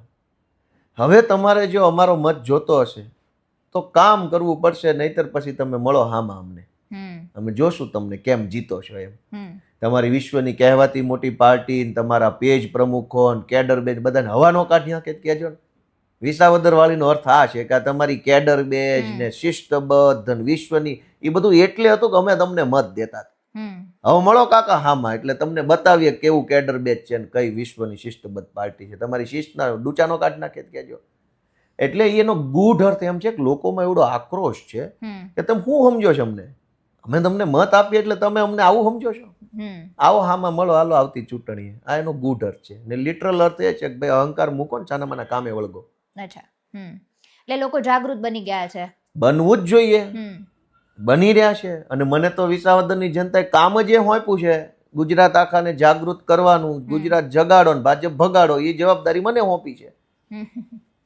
ખેડૂતોએ સોંપ્યું જ મને એ કામ છે કે ભાઈ તું જા છોકરા, તું અમારો ઘરનો છોકરો છો, તું જા અને આ ગુજરાતભરના લોકોને જગાડ, એને હિંમત આપ, એમને ભરોસો આપ, એમને એક સાથ આપ, આત્મવિશ્વાસ આપ અને આ ભાજપને ભગાડો અને આવા ગુજરાતને આ ભાજપની ગુલામીમાંથી મુક્ત કરાવો. એ જવાબદારી મને સોંપી છે. ધારાસભ્ય બન્યા પછી વિસાવદરની આપણે વાત કરીએ તો એવા કયા કયા કામો આપે પૂર્ણ કરી દીધા છે અથવા તો હવે એ કામો પર અત્યારે વર્ક ચાલી રહ્યું છે? વિસાવદર અમારે ખેતીલક્ષી વિસ્તાર છે, એટલે મોટા ભાગના પ્રશ્નો ખેતી સાથે સંકળાયેલા હોય, જેમાં ટેકાના ભાવમાં ખરીદીનો પ્રશ્ન છે, ખાતરનો પ્રશ્ન છે, એપીએમસી યાર્ડની અંદર થતી લાલિયાવાડી છે, અને એ બધા પ્રશ્નો ઉપર અત્યારે અમારી કામગીરી ચાલુ છે. અત્યારે અમારે ટેકાના ભાવની ખરીદી હમણાં ચાલુ થશે. ગયા વર્ષે તો ત્યાં ધારાસભ્ય પણ નહોતા અને હું ત્યાં ચૂંટણીમાં કાંઈ હતો નહીં. ગયા વર્ષે ખેડૂતો સાથે ટેકાના ભાવની ખરીદીમાં ખૂબ અન્યાય અત્યાચાર છે, ખૂબ પૈસા પડાવવામાં આવ્યા.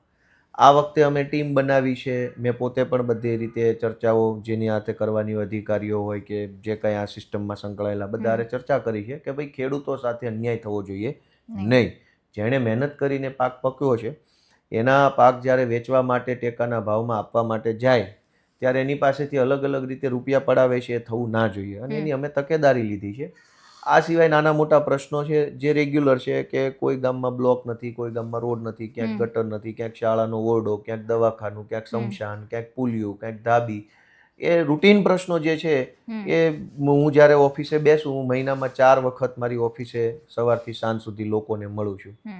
દર બીજા અને ચોથા શુક્ર અને શનિવારે હું ફરજિયાત ઓફિસે બેસું છું. ક્યારેક કોઈ અપવાદ હોય અથવા કોઈ એવું કંઈક મારે આકસ્મિક કામ હોય તો ન હોય, અધરવાઇઝ મહિનામાં ફરજિયાત 4 દિવસ સળંગ આખા સવારના 10 થી સાંજના 6 સુધી આખો દિવસ હું ઓફિસે બેસું. જેને મને મળવું હોય, જે વ્યક્તિએ જે કહેવું હોય, જે પૂછવું હોય, જે લખવું હોય, હું અવેલેબલ હોઉં છું. એટલે એમાં જે કાંઈ નાના મોટા પ્રશ્નો આવે એની ક્યાંક મામલતદારને રજૂઆત કરીએ, ક્યાંક ટીડીઓને, ક્યાંક પ્રાંતને, ક્યાંક કલેક્ટરને, ક્યાંક રાજ્યમાં. અને માનો કે 200-500 પ્રશ્નો આવ્યા હોય મહિનામાં તો એમાંથી 100-150 પ્રશ્નોનું નિરાકરણ આવતું હોય છે. બાકીના પ્રશ્નો ઉપર સંઘર્ષ ચાલુ રહેતો હોય છે. એટલે એક રૂટીન પ્રોસેસ છે, પણ ઓલમોસ્ટ લોકો ખૂબ ખુશ છે. લોકો 2-3 વસ્તુને ખૂબ સારી રીતે નોંધ લઈ રહ્યા છે. એક કે હું મહિનામાં 4 વખત જનસંપર્ક પ્રોગ્રામના માધ્યમથી લોકોને રૂબરૂ મળું છું. સામાન્ય રીતે ધારાસભ્યો ક્યારેય કોઈ દિવસ કોઈને મળતા નથી. જનતાને તો ના મળે, એની પાર્ટીના લોકોને ન મળે. ધારાસભ્યો માત્ર કોન્ટ્રાક્ટરોને મળે, નેતાઓને મળે અને એ મત વિસ્તારમાં ચાલતા ગેરકાયદેસરના કામો જે હાલતા હોય, રેતી કાઢવાનું, બાયોડીઝલનું, જુગારનું, દારૂનું, એ સંચાલન કરતા વ્યક્તિને મળે. સામાન્ય સંજોગોમાં આવું હોય છે. આમ જનતાએ ધારાસભ્યને ભૂલી જવાનો હોય તો હોય છે. હું મહિનામાં 4 વખત જગ જાહેર, કોઈ એપોઇન્ટમેન્ટ નહીં, કોઈ ભલામણ નહીં, કોઈ રજા ચિઠ્ઠી નહીં, કંઈ નહીં. તમે ઓફિસે આવો અને મારી ઓફિસમાં 2 લોકો બેઠા હોય તો એ 2 બહાર જાય એટલે તમે અંદર, તમે બહાર જાઓ બીજો અંદર. આ જ સિસ્ટમ, કોઈ એપોઇન્ટમેન્ટ. એક વસ્તુ એ છે જે જનતાને ખૂબ વ્યાજબી લાગે છે. બીજું કે હું બહુ ઠઠારો બઠારો કરતો નથી, કાંઈ તામઝામ કરો, આઘા રેજો સાહેબ આવી ગયા ને એવું કાંઈ નહીં. હળી મળીને ભળીને રહેવાનું. એ તો હા અજાણ્યો માણસ ખબર ન પડે કે આ 4 જણા ધારાસભ્ય કયો છે. એટલું સહજતાથી રહીએ તો લોકોને એક પોતાપણાનો અહેસાસ થાય. લોકોને ઘણીવાર જેને લોકો બહુ મોટો માણસ માનતા હોય ને, એ પોતાનો છે એવો અહેસાસ છે ને, એ બધા કામનો બાપ છે. આ દેશની જનતા એટલી બધી લાગણીશીલ છે કે ઈ એમ કે ભાઈ હાલો કાંઈ વાંધો નહીં, 2 કામ તમારથી ન થયા, ઇટ્સ ઓકે, છોડો હાલો, પણ તું મારો ભાઈ જેવો છો, તને અમે ગમે ત્યારે મળીએ બોલાવીએ તો મજા આવે છે. તો એ લાગણીનો વ્યવહાર બહુ મોટો હોય. એટલે હું એ બધી વસ્તુને ધ્યાનમાં રાખીને કામ કરું. લોકોને ખુશી છે, મજા છે અને કામની રીતે થયા કરે છે. 2 કામ ઓછાય થાય એ તો સ્વાભાવિક છે ને. લોકોય ખબર, લોકો મને સામેથી કે કાંઈ વાંધો નહીં ભાઈ, તારો પ્રયત્ન અમને ગમે છે, કામ કદાચ 2 ઓછા થશે, અમને કોઈ ચિંતા નથી, પણ તું જે કરે છે એમાં અમે સંમત છીએ. ઓકે, એટલે લોકોને લાગણી છે અત્યારે ગોપાલભાઈ સાથે. સવાલ જ નથી. રાજનેતા તરીકે નથી જોતા, એક દીકરા તરીકે જોવે છે એમ. હું રહું એવી રીતે સમજો. હું તામઝામ કરું, મોટો ઠઠારો કરું તો કોઈ ન ગમે, પણ એવું શું કામ કરવું છે? ધારાસભ્ય ક્યાં અમર છે? કોઈ 2 વાર ચૂંટાવ કે 10 વાર ચૂંટાવ, અમર તો કોઈ છે નહીં. તો જે તક ઈશ્વરે આપણને આપી છે, નેતૃત્વ કરવાની. તમે સમજો કે 7 કરોડ લોકોના ગુજરાત રાજ્યમાં જે 182 જણા ચૂંટાય એમાં મને તક મળે તો એ કેવડી મોટી વાત કહેવાય ને. ઈશ્વરના આપણે કેવડા મોટા ઋણી રહેવું પડે. તો આ તો ઋણી થયા છીએ. આપણે કોઈના ઉપર ઉપકાર નથી કર્યો, આપણી ઉપર જ એવડો મોટો ઉપકાર છે કે આપણે હાથ જોડીને નમીને હાલવાનો ટાઈમ આવી ગયો કહેવાય. 7 કરોડ લોકો 182 આવી જાવ તો તમારી ઉપર ઉપકાર થયો ને. કે મેં કોઈના ઉપર ઉપકાર કર્યો? મેં નથી કર્યો. મારા ઉપર ઉપકાર કેવડો મોટો ભગવાનનો, જનતાનો, પાર્ટીનો, કાર્યકર્તાનો ઉપકાર છે. જેની ઉપર ઉપકાર હોય એને તો હાથ જોડીને નમીને રહેવાનું હોય. તો બધાને ગમે, હું એમ રહું છું એટલે અમારા જનતાને બધાને મજા આવે છે. બાકી સૌના સાથે મળીને બધું સારું સારું કામ હાલે છે. એટલે આમ તો કેવું કે વિધાનસભાનું જ્યારે સત્ર આવતું હોય ને ગોપાલભાઈ, એટલું લોકોને ધ્યાન ના હોય એમ. પણ આ વખતેનું સત્ર લોકો માટે ખાસ હતું કારણ કે ગોપાલભાઈ પહેલી વખત જવાના હતા સત્રમાં. તો એ સત્ર કેવું રહ્યું પહેલા તો? એ સત્ર સર્કસ જેવું. સર્કસ કેવું હોય? મેં તો કોઈ દિવસ જોયું નથી સર્કસ મારી જિંદગી, પણ મેં સાંભળ્યું છે કે સર્કસ આવું હોય. એમાં એક રંગલો હોય ને એક બે ઓલા રિંગ માસ્ટર હોય. ટોમી એટલે ટોમી ઊભો થાય, ટોમી ચાલ 2 પગ ઊંચા કર આગળ વાળા એટલે ટોમી આગળના પગ ઊંચા કરે, પાછળ વાળા ઊંચા કરે ટોમી પાછળના ઊંચા કરે. એટલે આમ એક પ્રકારે સર્કસ જેવું હતું. મજા આવે, જોવો તો આનંદ આવે, દિલ ખુશ થઈ જાય, મનોરંજન મળે. એવું બીજું શું હોય સત્રમાં? એનું કારણ સમજો કે વિધાનસભાની અંદર ભાજપના એક પણ ધારાસભ્યને કંઈ પણ બોલવાની છૂટ નથી. તમામ ધારાસભ્યોને સ્ક્રિપ્ટ પકડાવવામાં આવેલી હોય છે. હા, આપે પેલા ફોટોઝ મૂકેલા હતા, એકને એક પ્રશ્નો પૂછવામાં આવે છે. હા, તો 300 જેટલા પ્રશ્નો, એકના એક પ્રશ્નો પૂછ્યા ધારાસભ્ય. વિધાનસભામાં શું છે તમે સમજો. હાલો વાત તમે પૂછી છે તો થોડુંક ડિટેલમાં કહી દઉં કે સત્ર ચાલુ હોય જ્યારે, અત્યારે સત્ર ચાલુ નથી એટલે આ નોન સેશન ટાઈમ ગણાય, એક સેશન ટાઈમ હોય. સત્ર ચાલુ હોય ત્યારે જેટલા દિવસનું સત્ર હોય એ દિવસ માટે રોજના 3 પ્રશ્ન ધારાસભ્ય પૂછી શકે. હમણાં જે સત્ર ગયું એ 3 દિવસનું હતું એટલે રોજના 3 એટલે કે 9 પ્રશ્નો, 3 ત્રીજી 9 પ્રશ્નો એક ધારાસભ્ય પૂછી શકે. એટલે 9 હું પૂછી શકું, 9 બીજો, 9 ત્રીજો, એમ બધાય 9 પૂછી શકે. મંત્રીઓ પ્રશ્ન ન પૂછી શકે. મુખ્યમંત્રી અને મંત્રીએ પ્રશ્ન પૂછવાના, એ તો જવાબ આપવા વાળા હોય, એને તો જવાબ દેવાના બધા પ્રશ્ન. તો તમે સમજો કે ભાઈ 30 જેટલા મંત્રી મુખ્યમંત્રી બાદ થઈ જાય એટલે 125, 130, 35 ધારાસભ્યો રેન્ડમલી ગણો, ખાલી ઉચ્ચક આંકડો, એટલા લોકો પ્રશ્ન પૂછે અને રોજના 3 પૂછે. 140 ધારાસભ્યો અથવા 120 ધારાસભ્યો રોજના 3 પ્રશ્ન પૂછે તો ગણિત મારું કાચું છે, તમે ટોટલ મારો કેટલા પ્રશ્ન થાય. હવે મેં મારા 3 પ્રશ્ન પૂછ્યા. ભાજપના ધારાસભ્યોને પ્રશ્ન પૂછવાની સત્તા નથી. એનો પ્રશ્ન એની પાર્ટી ઓફિસથી નક્કી થાય. ધારાસભ્યની પોતાની કોઈ હેસિયત નથી, પોતાની મરજીથી એક પ્રશ્ન પૂછે. તમે સમજ્યા આખી વાત? એટલે શું થાય છે ત્યાં કે ભાજપના ધારાસભ્યના નામે ગમે એવા ઉલટા સીધા પ્રશ્નો, એકના એક પ્રશ્ન પૂછે. હવે ભાજપના ધારાસભ્યને પ્રશ્ન પૂછવાની સત્તા નથી. શું કામ? એનું કારણ સમજો કે ગોપાલ ઇટાલિયાએ 3 પ્રશ્ન પૂછ્યા, એક દિવસના, બીજા દિવસના 3, ત્રીજા દિવસના 3. પણ એ તો 3 તો મને પૂછવાનો હક છે. જવાબ કેટલાનો આપશે મને? જવાબ જે પ્રશ્ન ડ્રોમાં લાગશે એનો જ જવાબ મળશે. તો ડ્રો થાય, રોજે રોજનો ડ્રો. આજના 3 તો એ તો મારા એકના 3 ન હોય ને, બીજા 120 ધારાસભ્યના 3 હોય એટલે 350. ધારો કે ભાજપના 120 ધારાસભ્યો છે, 120 ધારાસભ્ય 3 પ્રશ્ન પૂછ્યા એટલે 350 પ્રશ્ન ભાજપના. કોંગ્રેસના 10 ધારાસભ્યોના 3 પ્રશ્નો એટલે 10 એટલે 30 પ્રશ્નો એ થયા એટલે 150, 380 પ્રશ્નો. 3 મારા એટલે 383.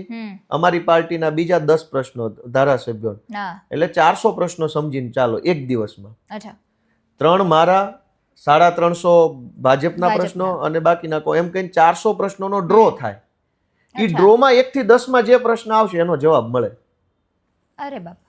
એટલે શું થાય કે ધારાસભ્ય વિધાનસભામાં પ્રશ્ન તો પૂછે પણ જવાબ ક્યાં? તો કે ડ્રોમાં. હવે ભાજપની ગેમ શું છે વિધાનસભામાં કે ભાજપના ધારાસભ્યોને પોતાને પ્રશ્ન પૂછવાની કોઈ સત્તા નથી, કોઈ પ્રશ્ન પૂછવાની એને કોઈ પરમિશન જ નથી. ભાજપની કાર્યાલયે કોરા ફોર્મ ઉપર સહી લઈ લેવામાં આવે. ભાજપના ધારા પ્રશ્ન પૂછવાનો એક ફોર્મ આવે. એ ફોર્મ ઉપર દરેક ધારાસભ્યોની 3 સહીઓ લઈ લીધી હોય 3 પ્રશ્ન લેખે. ભાજપ શું કરે કે જો ભાજપ 350 નકલી પ્રશ્નો ન પૂછે, એકનો એક પ્રશ્ન ન પૂછે, તો પેલા ડ્રોના ડબ્બામાં કયા પ્રશ્નો પડ્યા હોય? તમારા જે બીજા ધારાસભ્યોએ પૂછ્યા મારા છે. કોંગ્રેસના જ હોય. હા, એ જ તો પ્રશ્ન 10 પ્રશ્નો અમારા જ આવે. હા. તો વિધાનસભાનું સત્ર બેસે ત્યારે મુખ્યમંત્રી ઊભા થઈને અમારા પ્રશ્નો જવાબ આપવા પડે. સાચી વાત છે. હવે અમારા પ્રશ્નો હોય આકરા, એ સ્ક્રિપ્ટેડ નથી. સ્ક્રિપ્ટેડ ન હોય. એટલે ભાજપ વાળા શું કરે કે અમારો પ્રશ્ન ડ્રોમાં ન આવવા દેવો હોય તો શું કરવું પડે? ડ્રોનો ડબ્બો છલકાઈ દેવો પડે. છલકાઈ દેવો પડે. છલકાવવા માટે શું કરવું પડે? જાજા પ્રશ્નો પૂછવા પડે. જાજા પ્રશ્ન પૂછવા શું કરવું પડે? એકનો એક પ્રશ્ન 20 વાર પૂછવો પડે. બરોબર છે. કેમ કે જો 300 પ્રશ્ન પૂછવા હોય તો મગજ કેટલું દોડાવવું પડે? અમારે 3 પ્રશ્નો પૂછવા હોય તો ખૂબ માઇન્ડ દોડાવવું પડે કે કયા 3 પ્રશ્ન પૂછવા. એવું નથી કે કંઈ પણ પૂછી લઈએ. બરોબર છે. ટોપ પ્રાયોરિટી વાળો પ્રશ્ન વિચારવો પડે કે ભાઈ આ મારી પાસે 100 મુદ્દા આવ્યા, એમાંથી 100 માંથી ટોપ 3 કયા, પછી એ ટોપ 3 મુદ્દાને હું કેવી રીતે લખીશ, શબ્દ રચના શું હશે, એ શબ્દમાં હું એક્ઝેક્ટ શું પૂછીશ, આંકડા પૂછીશ, ઘટના પૂછીશ, તારીખ પૂછીશ, વ્યક્તિ પૂછીશ, પ્રક્રિયા પૂછીશ, સરકારની નીતિ પૂછીશ, શું પૂછીશ. પ્રશ્ન કઈ એટલું આસાન નથી. મેં અનેક પ્રશ્નો પૂછ્યા છે, હું તમને જાહેરમાં કહી શકું એમ છું. તો અમારે 3 પ્રશ્ન પૂછવા હોય તો એટલું બધું મગજ દોડાવવું પડે. એને 350 પૂછવા માટે કેટલું મગજ દોડાવવું પડે? એ મગજ ન દોડાવવું પડે એટલે શું કરે? એકનો એક પ્રશ્ન 20, 30 વખત પૂછે. કેવી રીતે? કે રાજકોટ જિલ્લામાં સાયકલ સહાય યોજના અંતર્ગત કેટલી સાયકલ આપવામાં આવી? આ એક પ્રશ્ન. બીજો પ્રશ્ન, મોરબી જિલ્લામાં સાયકલ સહાય યોજના અંતર્ગત કેટલી સાયકલ આપવામાં આવી? ભાવનગર જિલ્લામાં કેટલી સાયકલ આપી? ગીર સોમનાથમાં કેટલી સાયકલ આપી? એમ 33 પ્રશ્ન થઈ ગયા. બીજો પ્રશ્ન કે રાજકોટમાં જે સાયકલ આપી તે પૈકી કેટલા કિસ્સામાં ફરિયાદ મળી? એટલે ગીર સોમનાથમાં કેટલી ફરિયાદ મળી સાયકલ અંગેની? વળી 33 પ્રશ્ન બની ગયા. ત્રીજો પ્રશ્ન કે જે ફરિયાદ મળી એ ફરિયાદમાંથી કેટલી ફરિયાદનું નિરાકરણ થયું, કેટલી ફરિયાદ પેન્ડિંગ છે?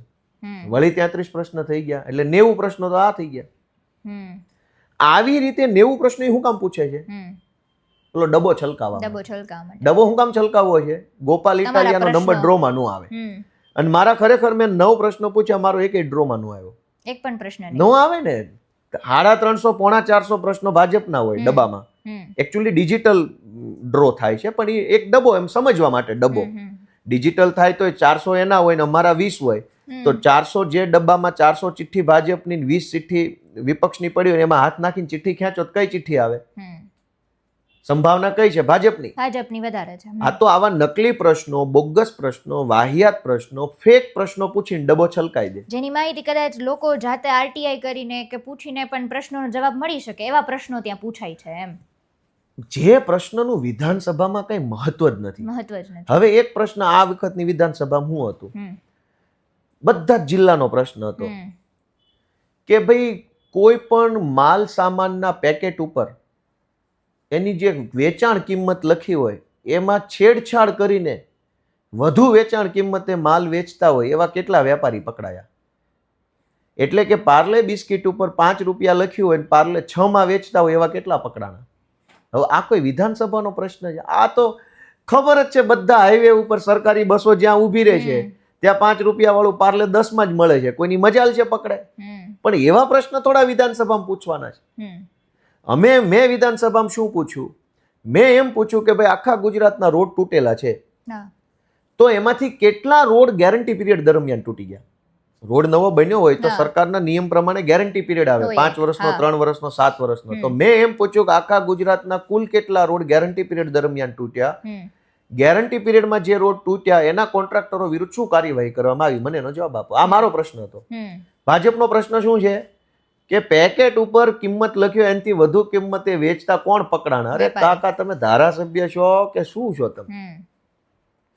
એટલે આવા નકલી, વાહિયાત, બોગસ એકના એક પ્રશ્નો 100 વખત પૂછી ઓલો ડબ્બો છલકાઈ દે. ડબ્બો છલકાય એટલે ડ્રોમાં અમારો નંબર નો આવે, ડ્રોમાં નંબર નો આવે એટલે અમારો જવાબ નો આવે. એટલે મેં જે રોડનો પ્રશ્ન પૂછ્યો કે આખા ગુજરાતમાં ગેરંટી પીરિયડમાં કેટલા તૂટ્યા એનો મને જવાબ ન મળ્યો.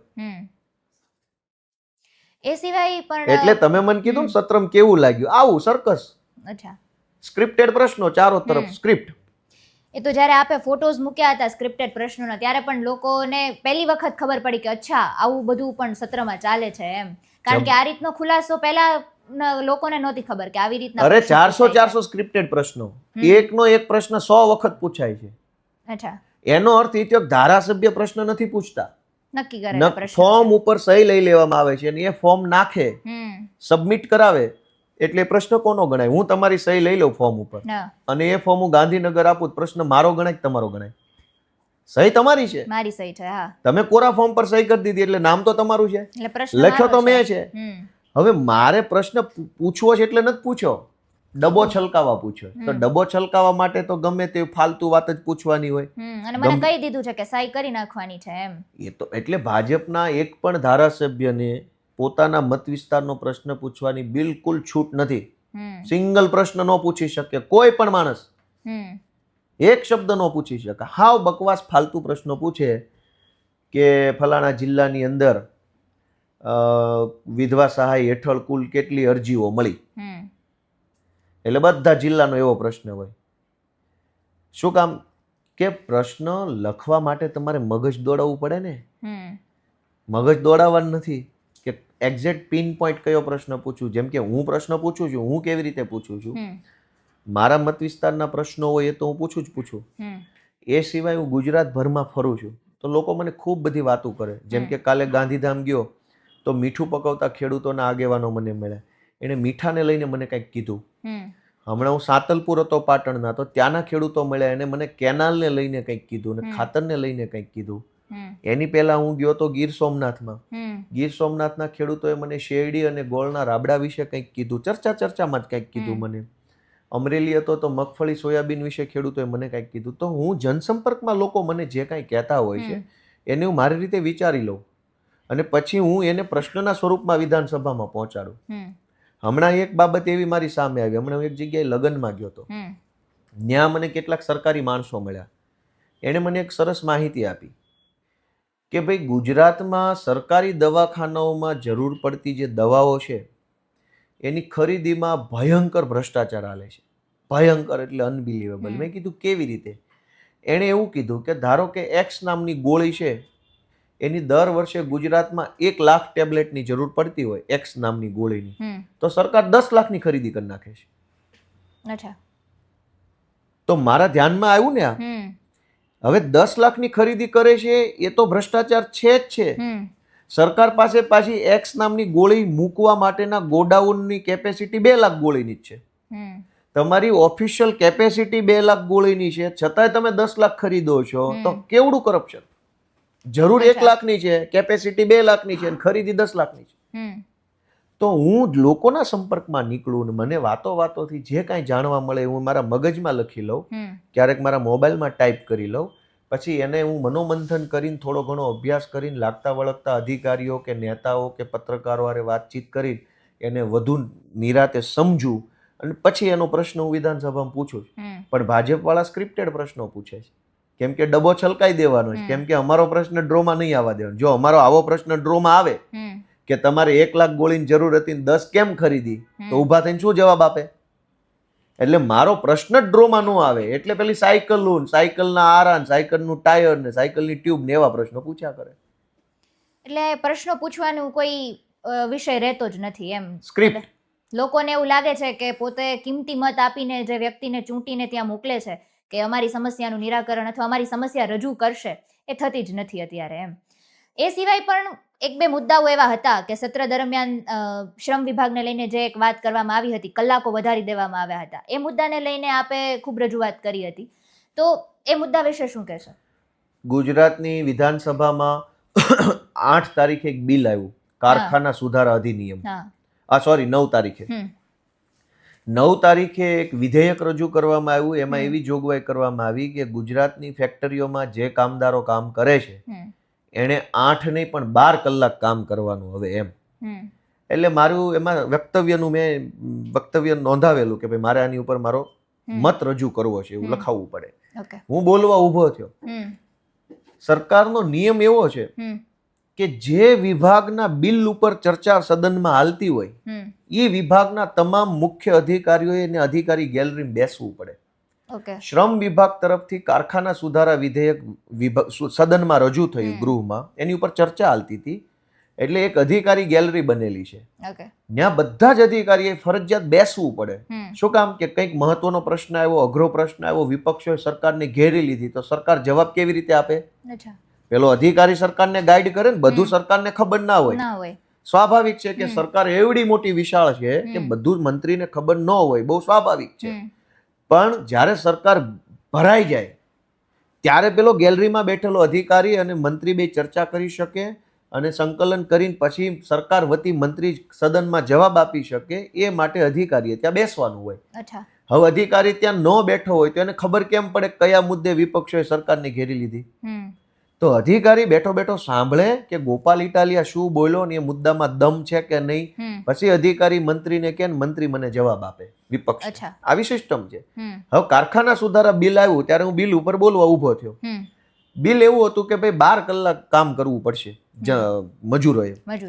મેં 2-4 પ્રશ્નો મંત્રી સાહેબને પૂછ્યા. જે મંત્રી આ બિલ લઈને આવ્યા અત્યારે હવે મંત્રી નથી રહ્યા, એને કામદારોની હાય લાગી હોય રામ જાણે, કે મેં કીધું આ 8 કલાકમાંથી 12 કલાક કરો એવું તમને સપનું આવ્યું કે કોઈ માંગણી કરી? બરોબર છે. શું કામ આવું બધું લઈને આવો છો, આ બિલ ને ફિલ ને બધું? ક્યાંય ગુજરાતમાં હડતાલો થઈ, આંદોલનો થયા, તોફાન થયા કે અમને 12 કલાક અમારી પાસે કામ કરાવો, 8માં નથી મજા આવતી, પ્લીઝ? કોઈ કઈ માગતું નથી, કોઈ પૂછતું નથી. તમે શેનું આ 12 કલાકનું બિલ લઈને આવ્યા છો? કોના કહેવાથી લાવ્યા? બીજો પ્રશ્ન મેં એવો મૂક્યો કે લાવ્યા તો લાવ્યા, આનાથી તમે શું અચીવ કરવા માંગો? તમને શું મળશે? આ લોકો 8 કલાકને બદલે 12 કલાકના કાયદાથી સરકાર શું અપેક્ષા રાખે છે કે આ લાગુ થશે તો શું થશે? સરકારનો, જનતાનો ને કામદારોનો શું વિકાસ કે ફાયદો થઈ જવાનો છે? એના ઉદ્દેશ્ય શું છે? તો સરકારમાંથી જવાબ આવ્યો કે ગુજરાતનો ઔદ્યોગિક વિકાસ કરવા, ગુજરાતમાં રોજગારીની તકો વધારવા અને ગુજરાતમાં વિદેશી મૂડી રોકાણ વધારવા માટેના ઉદ્દેશ્યને સાર્થક કરવા આ કાયદો અમે લાવીએ છીએ. અચ્છા. એટલે મેં એમ કીધું કે ભાઈ ગુજરાતમાં મૂડી રોકાણ વધે એ તો સારી બાબત છે, ગુજરાતનો ઔદ્યોગિક વિકાસ થાય એનાથી સારી બાબત છે, ગુજરાતનો રોજગાર વધે એ તો એનાથી સારી બાબત છે. પણ વાહે વળીને ગેલેરીમાં જોવો તમારો એકેય સાહેબ સમ વિભાગનો બેઠો છે ને? આ બિલ અવડું મહત્વનું રજૂ થાય છે, મુખ્યમંત્રી બેઠા છે, કેબિનેટ મંત્રી બેઠા છે, વિપક્ષ બેઠો છે, અધ્યક્ષ બેઠા છે, પણ તમારો સચિવ ગેલેરીમાં નથી બેઠો. અવડી મોટી સરકાર બેઠી છે પણ સચિવ તો 2 કલાક અહીંયા ગેલેરીમાં બેસવા તૈયાર નથી. તમે કામદારોના ખભે ગુજરાતના વિકાસનો કોથળો ક્યાં મૂકો છો? ગુજરાતનો ઔદ્યોગિક વિકાસ કરવો હોય તો તમારો સચિવ 2 કલાક નહીં બેસે? તમારો સચિવ 2 કલાક બેસવા તૈયાર નથી અને ગુજરાતના વિકાસનો કોથળો ગરીબ મજૂરના ખભે શું કામ મૂકો છો? વિકાસ જ કરવો હોય તો તમારા પીએસઆઈ, મામલતદાર, ટીડીઓ, કલેક્ટર, ડીડીઓ, એસપી, સચિવ બધાને 12 કલાકનું કરી નાખો કાયદો, જાઓ અમારો અંગૂઠો.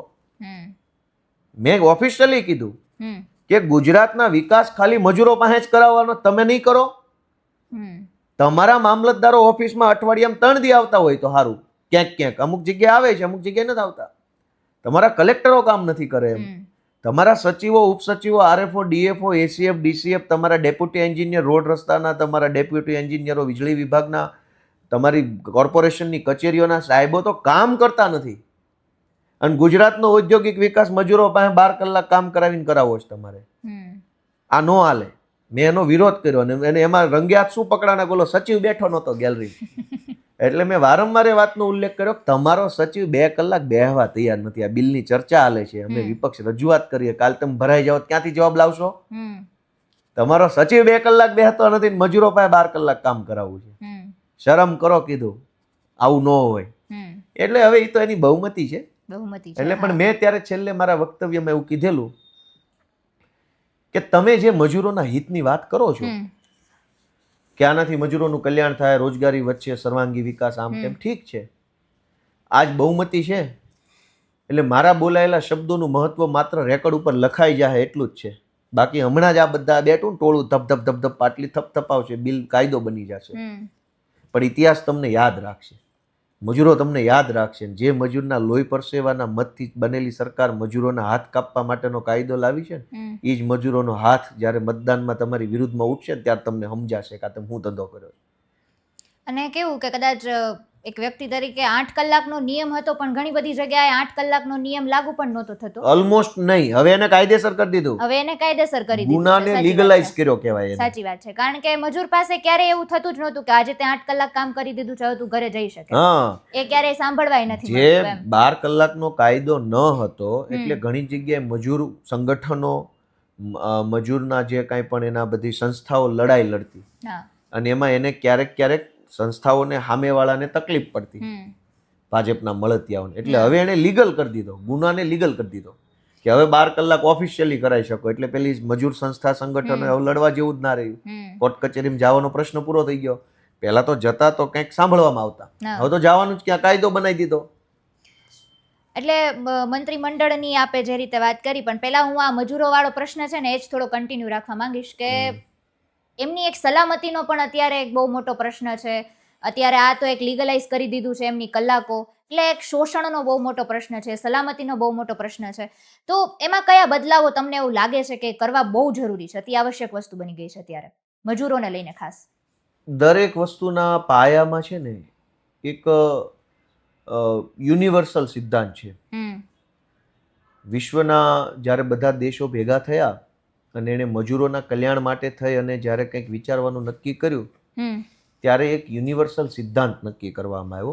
આખા વિશ્વના દેશોએ સ્વીકાર્યો કે 8 કલાક કામના, 8 કલાક આરામના અને 8 કલાક પરિવારના. કેમ કે એવું નથી કે માણસ માત્ર કામ કરશે, માણસ પોતાના પરિવારને સમય આપશે ને પોતાના મનને સમય આપશે, પોતાની જાતને સમય આપશે.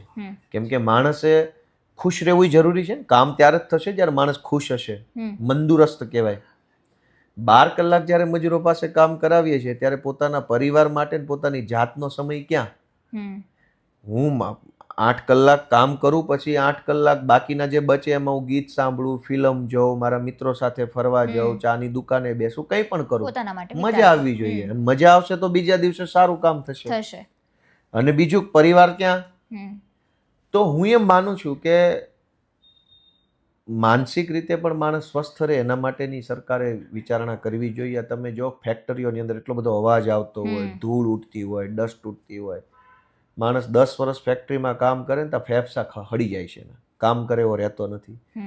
પેન્શનની તો વાતય ભૂલી જાઓ, માણસ જીવવા લાયક નથી હોતો. ફેક્ટરીઓમાં કામ કરે, અવાજ એટલો હોય, ધ્વનિ પ્રદૂષણ, હવાનું પ્રદૂષણ છે, પાણી ગંદુ હોય, ટોયલેટ બાથરૂમ ક્લીન ન હોય, એના એકોમોડેશન છે, રહેવાની વ્યવસ્થા ચોખ્ખી ન હોય, એ બધાની વચ્ચે માણસ 10 વર્ષ કામ કરે થાય કેવો? એ કેવો રહે? એના બાળ બચ્ચા પાછળ શું સમય આપશે? તો સરકારને આ બધી વસ્તુની ગંભીરતા નથી. કેમ કે સરકાર, મેં તમને કીધું, ભાજપ છે એ રૂપિયાવાળાની સરકાર છે, કોંગ્રેસ છે એ વેવાઈ જમાઈની સરકાર છે. અમે આવ્યા જ એટલા માટે છે કે આ બધી પરિસ્થિતિમાં લોકો સાથે મળીને કંઈક રસ્તો કરી શકીએ. ભાજપ પક્ષની તો આપણે વાત કરી, નવું મંત્રીમંડળ કર્યું છે આખું, એને કેવી રીતે જુઓ છો? પ્રાથમિક શાળામાં સંગીત ખુરશીની રમત આવતી, ખ્યાલ છે? જોઈ છે? 5 ખુરશીઓ મૂકી હોય અને એક ઓલો ડગડુગી વાળો હોય, ખૂણામાં બહુ ડુગ ડુગ ડુગ, હા બરાબર. એટલે ઓલો ડુગ ડુગ ડુગ ડુગ ડુગ કરે એટલે ઓલા ગોળ ગોળ ફર્યા કરે ખુરશી ફરતે, અને ડુગ ડુગ ડુગ બંધ થઈ જાય એટલે ખુરશી જેના હાથમાં જે આવે બે જવા, ન મળી રવાના. ગુજરાતમાં ભાજપની સરકારમાં મંત્રીમંડળની વેલ્યુ આ સંગીત ખુરશી જેટલી જ છે.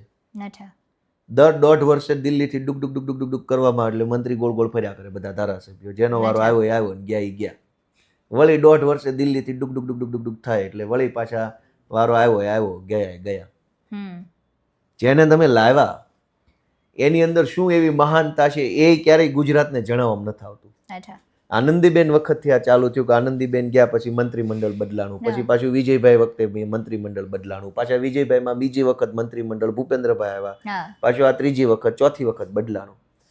તમે જેને મંત્રી બનાવો છો એમાં શું મહાનતા છે, એને શું દુનિયાનું જ્ઞાન પ્રાપ્ત કર્યું છે, શું વિદ્યા મેળવી લીધી છે, કયા વિષયના નિષ્ણાંત છે, એ ક્યારેય જણાવતા નથી.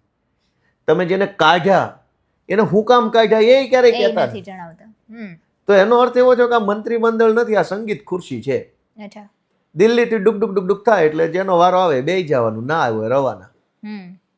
આમાં બીજું શું છે? હાલો, નહીતર તમે કોઈ આકાઈ તમારા બાપાની પેઢી નથી કે તમને મજા આવે એવું. આ સરકાર છે, તમારે જનતાને કેવું પડશે બરાબર કે શું કામ બનાવ્યા ને શું કામ કાઢ્યા, કેમ નહીં કેવું પડે? એ કારણ રજૂ નથી થતા ક્યારેય. હા, પણ શું કામ? કેમ કે સરકાર નથી, સર્કસ છે.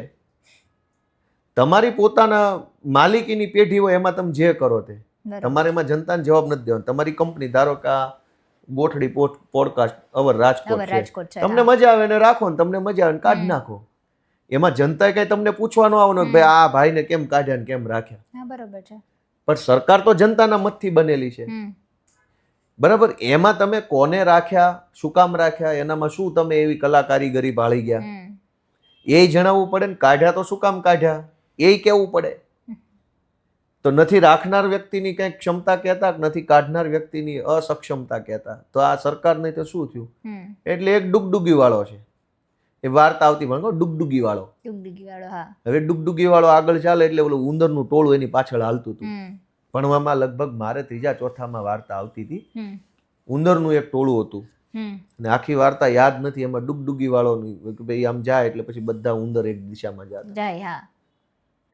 એ વાર્તા હું પાકી કરી લઈશ, બીજા ઇન્ટરવ્યુમાં કામ લાગે. પણ એ ડુગડુગી વાળો આવે એક, અને સંગીત ખુરશીની રમત છે, આમાં જનતાને શું લેવા દેવા છે? 10-1.5 વર્ષે આવે ડુગડુગી વાળો. પબ્લિક તો ત્યાં જ છે. જેનો વારો ખુરશીમાં બેસવાનો આવી જાય છે એના ખિસ્સા ભરાઈ જાય છે, પેટ ભરાઈ જાય છે, અને ગોડાઉન ભરાઈ જાય છે. એટલે નવો માણસ આવે, લે બેટા તું થોડું ભરી લે બધું. જનતા તો કંગાળ છે ને કંગાળ રહેવાની છે. 10-1.5 વર્ષે નવો માણસ ખુરશીમાં બેસે, એનું ખિસ્સું, પેટ ને ગોડાઉન ભરાઈ જાય એટલે તરત ડુગડુગી વાળો આવે કે ચલો ભાઈ તારો વારો પૂરો, બીજો બેસો. આપણે કેમ બોલી નળ નીચે ડોલ મૂકી હોય, ડોલ ભરાઈ જાય એટલે તરત ડોલ બદલીએ કે નળ બંધ કરીએ? આ તો ડોલ બદલી. હવે અગાઉ તો 1.5 વર્ષ પહેલા જે ડોલું મૂકી હતી ભરાઈ ગઈ, આ નવી ડોલ આવી, ખાલી ડોલ. હવે આ ભરાશે, વળી નવી ડોલ મૂકશે, એ ભરાશે. આ તો ચાલુ. જનતાએ શું કરવાનું? જનતાની ડોલ તો ખાલી ને ખાલી રહે છે, મંત્રીની ડોલું ભરાય તો કશું નથી જ થતું એમ. અત્યારે રાજકોટ શહેરની આપણે વાત કરીએ તો રોડ રસ્તાનો પ્રશ્ન કેટલી જગ્યાએ છે એમ, પણ એનું નિરાકરણ પરિણામ દેખાતું જ નથી એમ. કે આજે આ પરિણામ, આનું સચોટ પરિણામ આજે મળ્યું છે કે આ રોડ રસ્તા બનાવી નાખ્યા છે, આ પ્રાથમિક સુવિધાઓ લોકોને મળી ગઈ છે. ચૂંટણીની મતગણતરીનું પરિણામ જે દિવસે સારું આવશે ને તે દિવસે જ બીજી બધી વસ્તુનું પરિણામ આવે. આ બીજા બધા પરિણામ ઈ પરિણામ હારે જોડાણેલા છે, ઇન્ટરકનેક્ટેડ છે. હવે ચૂંટણીનું પરિણામ પાછું જ હોય એવું ને એવું જ આવે છે, તો બાકીનું બધું હોય એવું ને એવું જ આવે ને. એમાં પરિવર્તન નથી થતું. ગણિતનો આપણે જેમ કે શર્ટ છે, પહેલું બટન ખોટું ફિટ કરીએ તો બધા ખોટા થઈ જાય. હવે પહેલું ખોટું બંધ કરો ને છેલ્લે મેળ પડી જાય એવું ન હોય ને. તો આ પહેલું બટન રાજનીતિનું છે, સરકાર છે.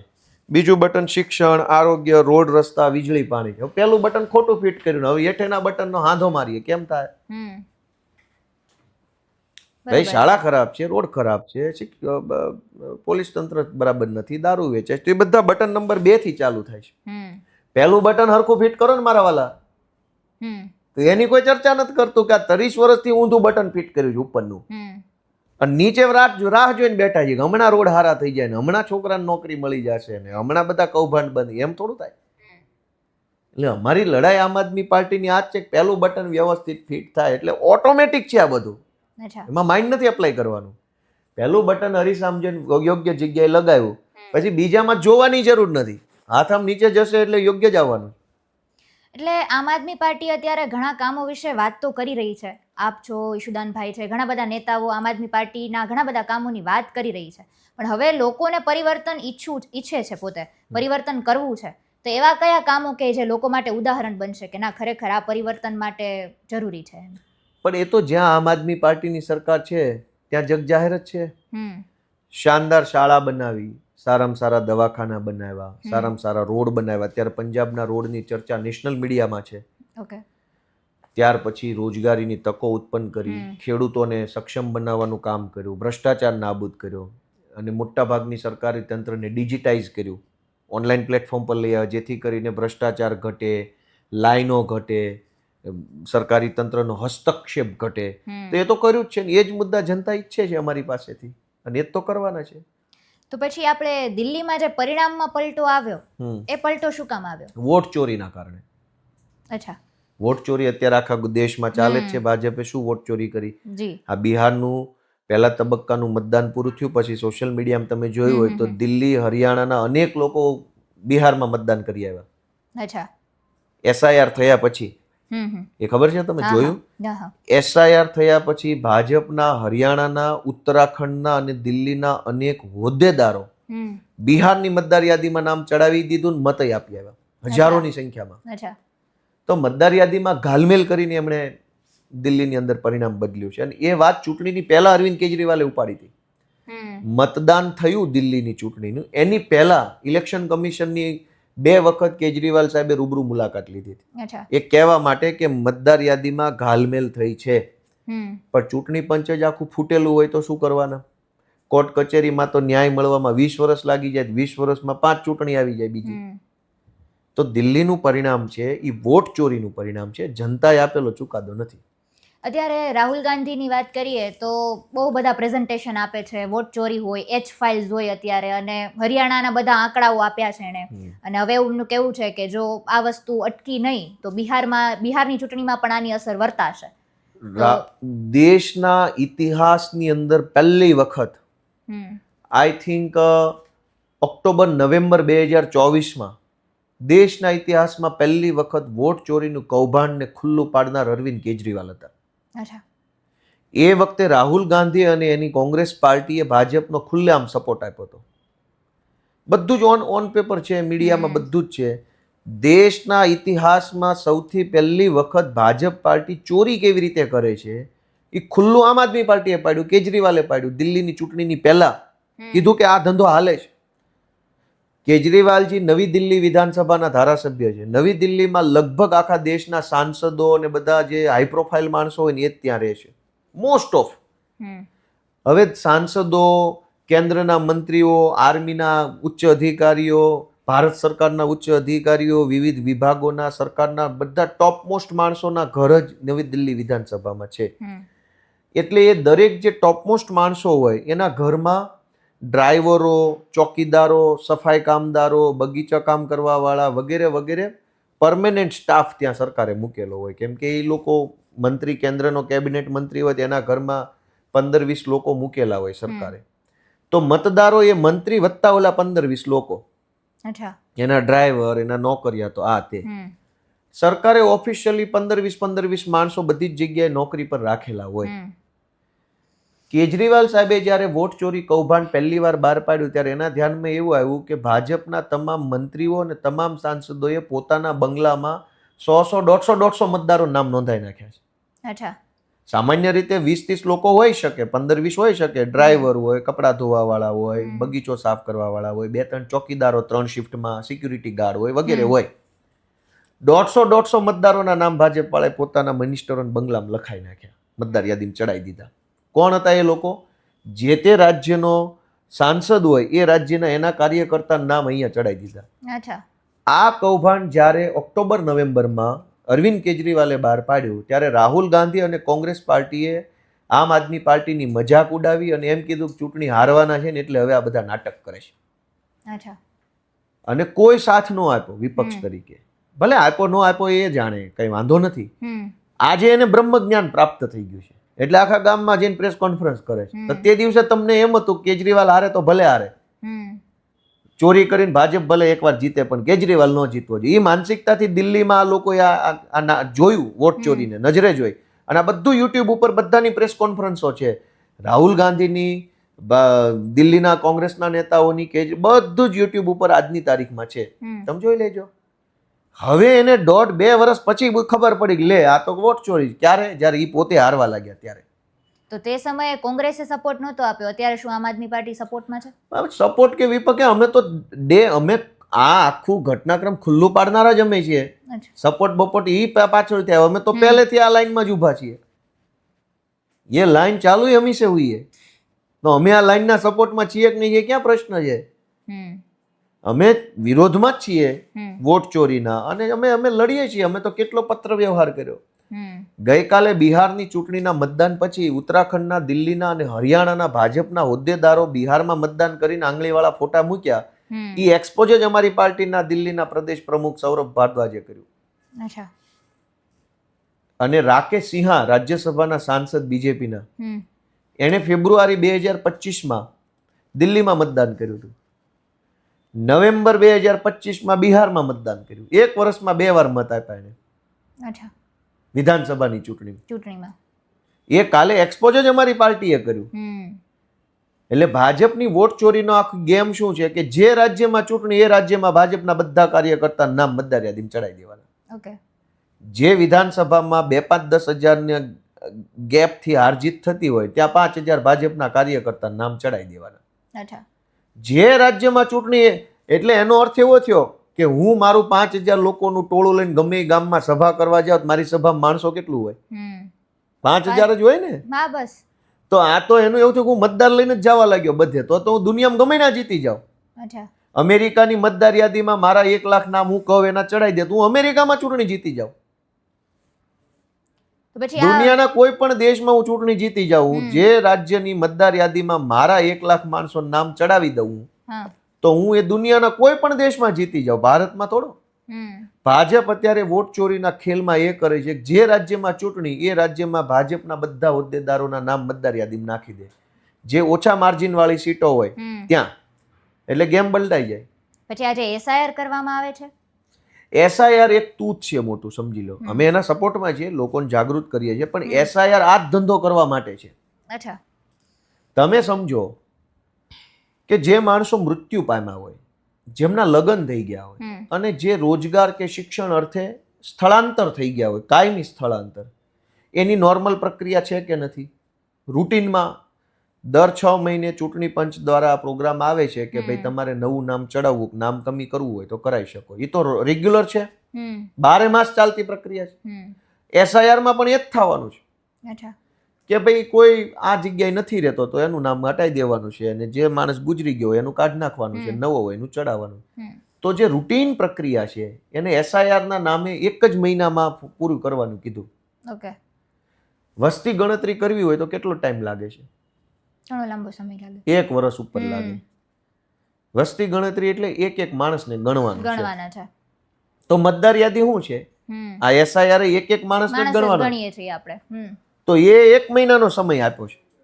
ભારતના ચૂંટણી પંચે 1 મહિનાનો સમય આપ્યો છે કે 1 મહિનામાં ગુજરાતના 5 કરોડ 8 લાખ મતદારોની ગણતરી કરવાની છે. કહેવામાં એવું આવ્યું છે કે BLO એટલે કે સરકારી શાળાના શિક્ષકો એક વ્યક્તિ સુધી જશે. એક વ્યક્તિ એટલે 5 કરોડ 8 લાખ વ્યક્તિ સુધી જશે. એને એક ફોર્મ આપશે, એ ફોર્મ ભરીને પાછું લેશે, ડેટા એન્ટ્રી કરશે. આવું સિસ્ટમ સરકારી કહે છે. પણ 5 કરોડ લોકો સુધી 1 મહિનામાં પહોંચી જવાશે. અભણ હોય, અશક્ત હોય, બીમાર હોય, મજૂર હોય, કોઈ બહારગામ ગયું હોય, કોઈ દવાખાનામાં હોય, કોઈ જેલમાં હોય, કોઈ વિદેશ ગયું હોય, કોઈ પરીક્ષા આપવા ગયું હોય, કોઈકના ઘરમાં લગ્ન પ્રસંગ હોય, ક્યાંક મરણ થઈ ગયું હોય, 5 કરોડ લોકોનો સર્વે એક મહિનામાં થઈ જશે? નથી શક્ય. તો એસઆઈઆરના નામે વોટ ચોરીનું આખું કૌભાંડ હાથ ધર્યું છે. જનતા જેટલી જાગૃત રહેશે એટલું સારું પરિણામ આવશે. નહીતર વળી ભાજપ વાળાના નામ મતદાર યાદીમાં ચડાવી દેશે, વિરોધ પક્ષોના નામમાં કાઢશે. જનતા જાગૃત થવાની આપણે વાત કરી, તો એવા અત્યારે કયા મુદ્દાઓ લાગે છે કે જેમાં ખરેખર યુવાનોએ, જનતાએ જાગૃત થવાની જરૂર છે, હજુ નથી થઈ? ને આ આપણે જે બધી ચર્ચા કરી આટલી લાંબી, એ જ મુદ્દા, બીજું જ શું હોય? આ બધા મુદ્દા કામ વગરના હતા ને હવે જાગૃત થવાનો મુદ્દો આપણે ચર્ચા કરી એવું જ નથી. આ જેટલી ચર્ચા અત્યાર સુધી કરી એ તો જાગૃત થવાની ચર્ચા છે. અચ્છા. કે યુવાનોએ રાજનીતિમાં રસ લેવો જોઈએ, બધા નેતાઓ શું કરે છે, કેમ કરે છે એમાં રસ લેવો જોઈએ અને બધી જ રીતે સક્રિય રહેવું જોઈએ. રાજનીતિથી દૂર રહેવામાં કોઈ મહાનતા નથી. ઘણા બધા મિત્રો એવું વિચારે કે ભાઈ હું તો બિન રાજકીય, આપણે કોઈ નહીં. અરે ભાઈ એવું ના હોય ને. તમારા જન્મ તારીખના દાખલાથી લઈ મરી જાવ ત્યારે મૃત્યુના દાખલા સુધી સરકાર બધું જ નક્કી કરે છે. આપણું નામ ખાલી મમ્મી પપ્પા નક્કી કરે છે. પછી તમે મોટા થશો તો ભણતર કેવું ભણશો, સિલેબસ એ સરકાર નક્કી કરે છે. ભણી ગયા પછી તમને ક્યાં નોકરી મળશે, નોકરીમાં શું હશે એ સરકાર નક્કી કરે છે. લગ્ન કરશો તો લગ્ન પાછા નોંધણી સરકાર નક્કી કરે છે. છોકરા હશે તો છોકરાની જવાબદારી સરકાર નક્કી કરે છે. 2 પૈસા કમાઈને પ્રોપર્ટી લેશો તો એ પ્રોપર્ટીના જંત્રીના રેટ સરકાર નક્કી કરે છે. દસ્તાવેજ સરકાર કરે છે. વેચો તોય પાછું સરકાર નક્કી કરે છે. 2 પૈસા કમાવો તો ટેક્સ સરકાર લઈ જાય છે. અને આ બધું કરીને કુદરતી રીતે કે ગળા ફાંસો ખાઈને મરી જાવ તો પાછું પંચનામું સરકાર કરે છે. બધું જ સરકાર કરે છે. છતાં આપણે એમ કહીએ કે હું તો બિન રાજકીય, ભાઈ આપણે રાજકારણમાં નથી. મહાનતા નથી, એ મૂર્ખામી છે. અને એવા લોકોની સંખ્યા વધી જાય ને ત્યારે સરકારને છૂટો દોર મળી જાય. અચ્છા. પોતાની જાતને સો કોલ્ડ બિનરાજકી ગણાવવા વાળા લોકો મળી રહે કોઈ સરકારને, તો સરકારને તો ફાયદો જ છે ને. સરકારનો ફાયદો છે કે ભાઈ તું બિનરાજકી છે, શાંતિ, હા હવે અમારી ઉપર કોઈની નજર જ નથી, કશું બોલશે નહીં, કોઈ બોલશે ને, કેમ કે તમે તમારી જાતને બિનરાજકી માનો છો. બિનરાજકી કઈ હોતું જ નથી, બધું જ સરકાર છે. બોલવું જરૂરી છે કોઈ પણ બાબત, ધ્યાન રાખવું જરૂરી છે, બોલવું જરૂરી છે, રસ લેવો જરૂરી છે, જોવું પડે બધું શું ચાલે છે. હવે તમે માનો કે બિનરાજકીય છો અને તમે કોઈ કોસ્મેટિકની બ્યુટી પ્રોડક્ટ લાવ્યા કે ભાઈ ચહેરો બાલ હારા કરાવવાનું એક શેમ્પુ લઈ આવ્યા, યા તો આમ સ્કિન વ્હાઇટ કરાવવા માટે કંઈક લઈ આવ્યા. હવે નકલી છે કે અસલી છે કોણ નક્કી કરશે, તમે કે સરકાર? આપણે જ પોતે જ જોઈને. નહીં, આપણને ક્યાંથી ખબર પડે? ડવની નકલી પ્રોડક્ટ બનાવી દીધી, માથામાં નાખ્યા, ટાલિયા થઈ ગયા, તો બ્યુટીફુલ માંથી થઈ જાય ને ટકલું. તો સરકાર બધે જ છે, તમે સમજો. મેં તો બહુ બેસિક ઉદાહરણ લીધું છે. આજકાલ છાપાઓ ભરાય નકલી પ્રોડક્ટ્સ આવે છે. રોજ જાગે નકલી ડવ શેમ્પુ બનાવ્યું, કોઈ નકલી પનીર બનાવ્યું, કોઈ નકલી બટર બનાવ્યું, નકલી જીરું બનાવ્યું, કોઈએ નકલી મરચું, નકલી આ નકલી તે. તમે એમ કહો છો કે હું બિન રાજકીય માણસ છું, આપણે તો કોઈ પાર્ટી નહીં. કાકા, તો તમે દેશને બરબાદ કરી નાખવાના છો. તમારા હાથે જ દેશની બરબાદીનું ખાતમુહૂર્ત થવાનું. બિન રાજકીય છો ને, તમે જ મરાવશો અમને. રાજકીય રહ્યો, દરેક પાર્ટી પર નજર રાખો અને દરેક પાર્ટીની જવાબદારી નક્કી કરાવડાવો એની પાસે. તમારું કામ શું છે ને તમે શું કરો છો. તમે બિન રાજકીય છો એટલે પાર્ટી બેફામ છે. આપણે અત્યારે વાત કરી કે દરેક જગ્યાએ સરકાર છે જ અત્યારે. આપણે હવે થોડુંક એમાંથી રાજકારણનો આપણે જે એક શબ્દ બોલ્યા તો એમાં થોડુંક અત્યારનું શું ચાલી રહ્યું છે એમાં એક મારે પ્રશ્ન પૂછવો છે કે પરેશ ધાનાણીએ આપના વિશે એક વાત કરી છે, આપની એમાં પ્રતિક્રિયા સામે આવી છે, એ શું છે? એટલે હું વાત કરી એમણે? ખેડૂતોને લઈને આપને સવાલો કર્યા. હા, પણ શું સવાલ કર્યો? કે એક લાઈન છે કે જે આપ અને બાપ બંને એક થઈ ગયા છે અત્યારે અને આમ આદમી પાર્ટી વેચાઈ ગઈ છે, એમ પેકેજ નક્કી થઈ ગયા છે. હા, તો આપ અને આપનો બાપ એટલે અમારા બાપ છે ખેડૂતો ગુજરાતના. 54 લાખ ખેડૂતો અમારા માય બાપ છે. અમે બધા એક થઈ ગયા છે હવે. અને ભાજપના કોંગ્રેસના બધા ભ્રષ્ટાચારીઓને ભગાવવાના છે. તો સીધી જ વાત છે, એમાં હું વાંધો છે? અમારા બાપ કોણ છે? ખેડૂતો અમારા માય બાપ છે. આખા ગુજરાતના 54-55 લાખ ખેડૂતો અને ખેત મજૂરો અમારા બાપ છે. વિસાવદરમાં અમારા બાપે અમને મત આપ્યો, તો અમે અમારો બાપ બે એક જ હોય ને, એમાં હું વાંધો છે? અને અમે બે એક થયા એટલે જ તો એના પેટમાં તેલ રેડાનું ને ભાજપ કોંગ્રેસ વાળાના. આ બે એક ક્યાં થઈ ગયા? હવે આને તો મૂર્ખ બનાવવા કેવી રીતે?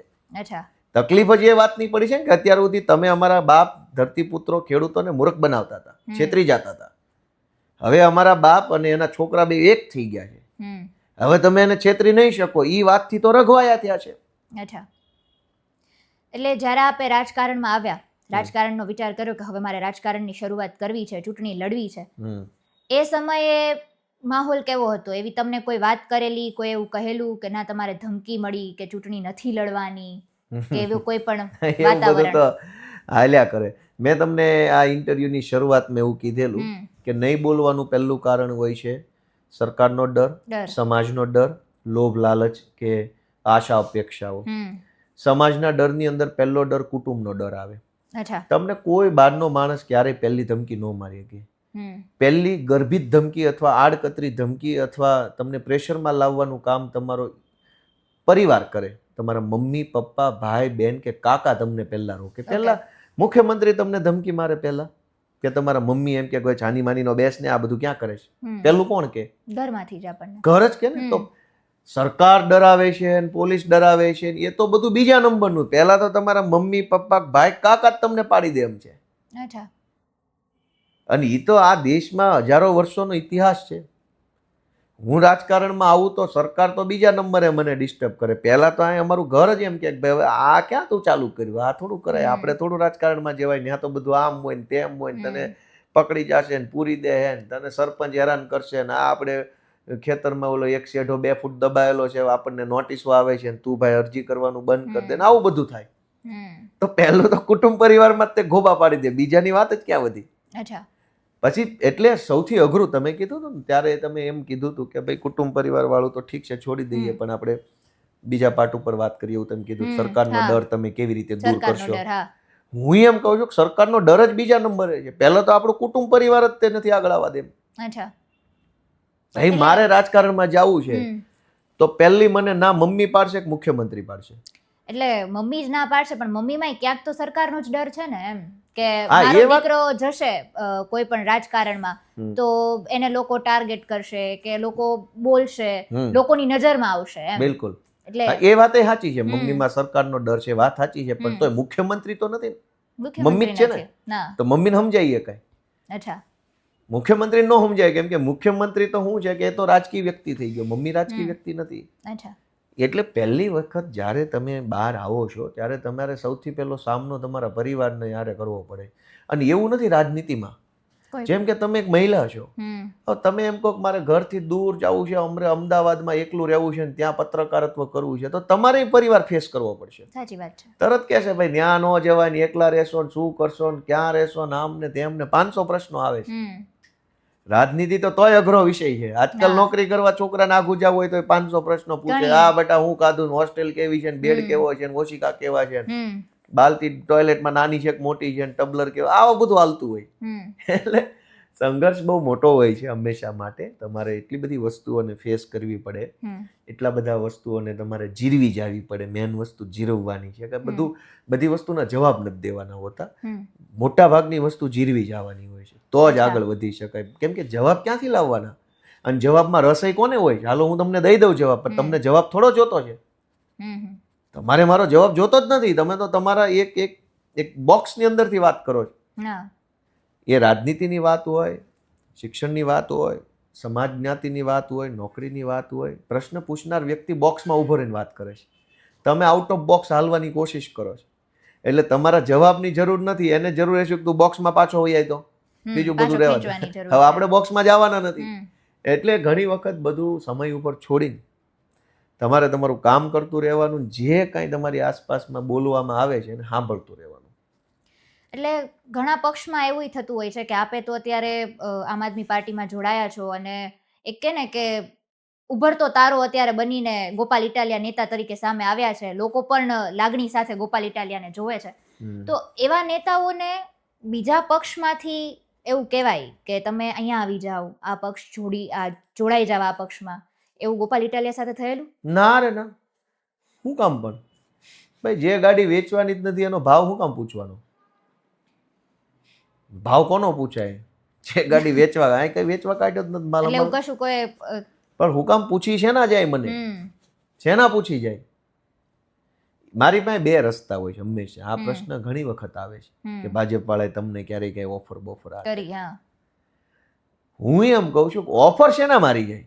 એના બાપનો માલ છે, તો પૂછી શેના જાય? ભાઈ નથી જવાનું એ તો વટનો પ્રશ્ન છે, પણ તમે પૂછી શેના જાઓ? હું એક ધારું તો મારી પોતાની મહાનતા બતાવવા કે ગોપાલ ઇટાલિયા કેટલો મહાન છે એમ બતાવું, એમ કહો 200 કરોડની ઓફર આવી હતી, મંત્રી બનાવવાનું કીધું, મેં ના પાડી દીધી. એક જવાબ એવો હોઈ શકે. સામાન્ય માણસ જવાબ સાંભળે ને તો એને ગોપાલભાઈ પ્રત્યે વધારે આદર થાય. 200 કરોડ ના પાડી દીધી, મંત્રી ના પાડી દીધી, ગોપાલભાઈ આપણી હારે છે. હું એમ કહું છું કે એની ઓકાત છે નહીં થઈ જાય કે મને પાવલીનું પૂછી જાય. ભાઈ અહીં કોઈ ભાજી મૂળે છે ને મારો ભાવ કરી જાય? 200 કરોડની ઓફર મારી તો ગયો ને એક વખત માણસ. તમે ન લીધા એ તમારો પ્રશ્ન, ઓફર શેનો મારી ગયો એ પ્રશ્ન તમે અમને હું આલતું ફાલતું સમજો. ઓફર મારો એટલે તો મારો જવાબ ઈ નથી કે મને ઓફર આવીને મેં ના. હું એમ કહું મારી શેનો જાય ઓફર? એના બાપનો માલ છે, ઓફર મારી જાય. ઓફર બોફર કાંઈ નહીં. આ કઈ વેચવા કાઢ્યું છે? ભાજી મૂળા છે, કૂતરા ગધેડા છે, તમે વેચાતા લઈ લેશો. અમારે જે બનવું છે એ અમે સંઘર્ષ કરીને જનતાના આશીર્વાદથી બનશું. નહીં બનીએ તો અમે અમારો કામ ધંધો કરશું, ખેતી મજૂરી કરશું. એટલે કેવું કે કોઈ પણ નેતા હોય ને પક્ષ પલટો કરતા હોય, આ રીતના સમાચાર વિસાવદરની જ આપણે વાત કરીએ તો એવા સમાચારો આપણને મળતા હોય છે એમ, કોઈ પણ પાર્ટી હોય. એટલે આવો સવાલ થયો એટલા માટે કારણ કે જ્યારે ગોપાલ ઇટાલિયા જીત મેળવે છે, આમ આદમી પાર્ટી ઉભરીને સામે આવે છે, એ સમયે ખૂબ મુખ્ય નેતા કહેવાતા આમ આદમી પાર્ટીના કરશન બાપુ છે એ રાજીનામું આપી દે છે. તો આ બધી પરિસ્થિતિઓ બનવા પાછળનું કારણ શું? એ ઘટનાને કેવી રીતે જોવું? એમાં કાંઈ કારણ ન હોય. રાજકારણના ઇતિહાસમાં પહેલું રાજીનામું પડ્યું છે કે 50 લાખનું. રાજકારણમાં આવરો જાવરો રહેવાનો. ત્યારે એવા સવાલો કે કદાચ ગોપાલભાઈએ જીત મેળવી છે એટલે આ રાજીનામું આવ્યું છે. એ તો રામ જાણે. એના કાંઈ મેં તમને શું કીધું, બધી વસ્તુનો જવાબ ન હોય. કેટલીક વસ્તુનો જવાબ મૌન હોય. નહીં બોલવું ને એક જવાબ છે. અને રાજકારણમાં ઈ જવાબની બહુ મોટું મહત્વ હોય. બોલવું જ ક્યાં જવાબ છે? નહીં બોલવું એ જવાબ નથી. ઘણી વખત આવું હોય અચ્છા કે નથી બોલવું ભાઈ, બસ મારો જવાબ જ ઈ છે, અચ્છા એમાં હું બોલવાનું? કેમ કે કેટલી બધી દુર્ઘટના બન્યા કરે છે, અને તમે બધી વસ્તુના ઓથોરાઇઝ થોડા હોવ છો. હું તો પહેલેથી રાજકારણમાં આવ્યો ત્યારથી માનું છું કે આવડી મોટી દુનિયા છે, આવડું મોટું સમાજ છે, આવડી મોટી રાજનીતિનું પ્લેટફોર્મ છે, તમે બધી વસ્તુના ઓથોરાઇઝ છો. ઓલ ઇન્ડિયા લેવલના તમે મતલબ MBA થઈ ગયા છો, મને બધું આવડે છે, એવું ન હોય. તમને બધી જ ખબર પડે છે, બધું જ જાણો છો, દુનિયાની દરેક આવતી જતી વસ્તુમાં તમારો અભિપ્રાય છે, એમ ન હોય. કેટલીક વસ્તુ બની છે તો ભગવાન શ્રી કૃષ્ણે કેમ ગીતામાં કીધું છે સ્થિત પ્રજ્ઞ રહેવું, ઘટનાને સાક્ષી ભાવે જોવાની છે. બધામાં તમે જ છો એવું બતાવવાની કોશિશ નથી કરવાની. તમે જ છો બધામાં, પ્રત્યક્ષ કે પરોક્ષ રીતે તમે આ ઘટનામાં ક્યાંક છો એવું બતાવવાની કાંઈ કોશિશ નથી કરવાની. સ્થિત પ્રજ્ઞ રહેવાનું, હોવ તોય તે, ન હોવ તોય તે. એટલે ઈ પ્રશ્ન હોય કે બીજા 500 પ્રશ્નો હોય, ક્યારેક અમારો જવાબ મૌન છે, ક્યારેક અમારો જવાબ સ્થિત પ્રજ્ઞતા છે કે હા ભાઈ હશે તો હશે, જોયું જાય, સમય આવશે ત્યારે. એમાં શું કહેવાનું?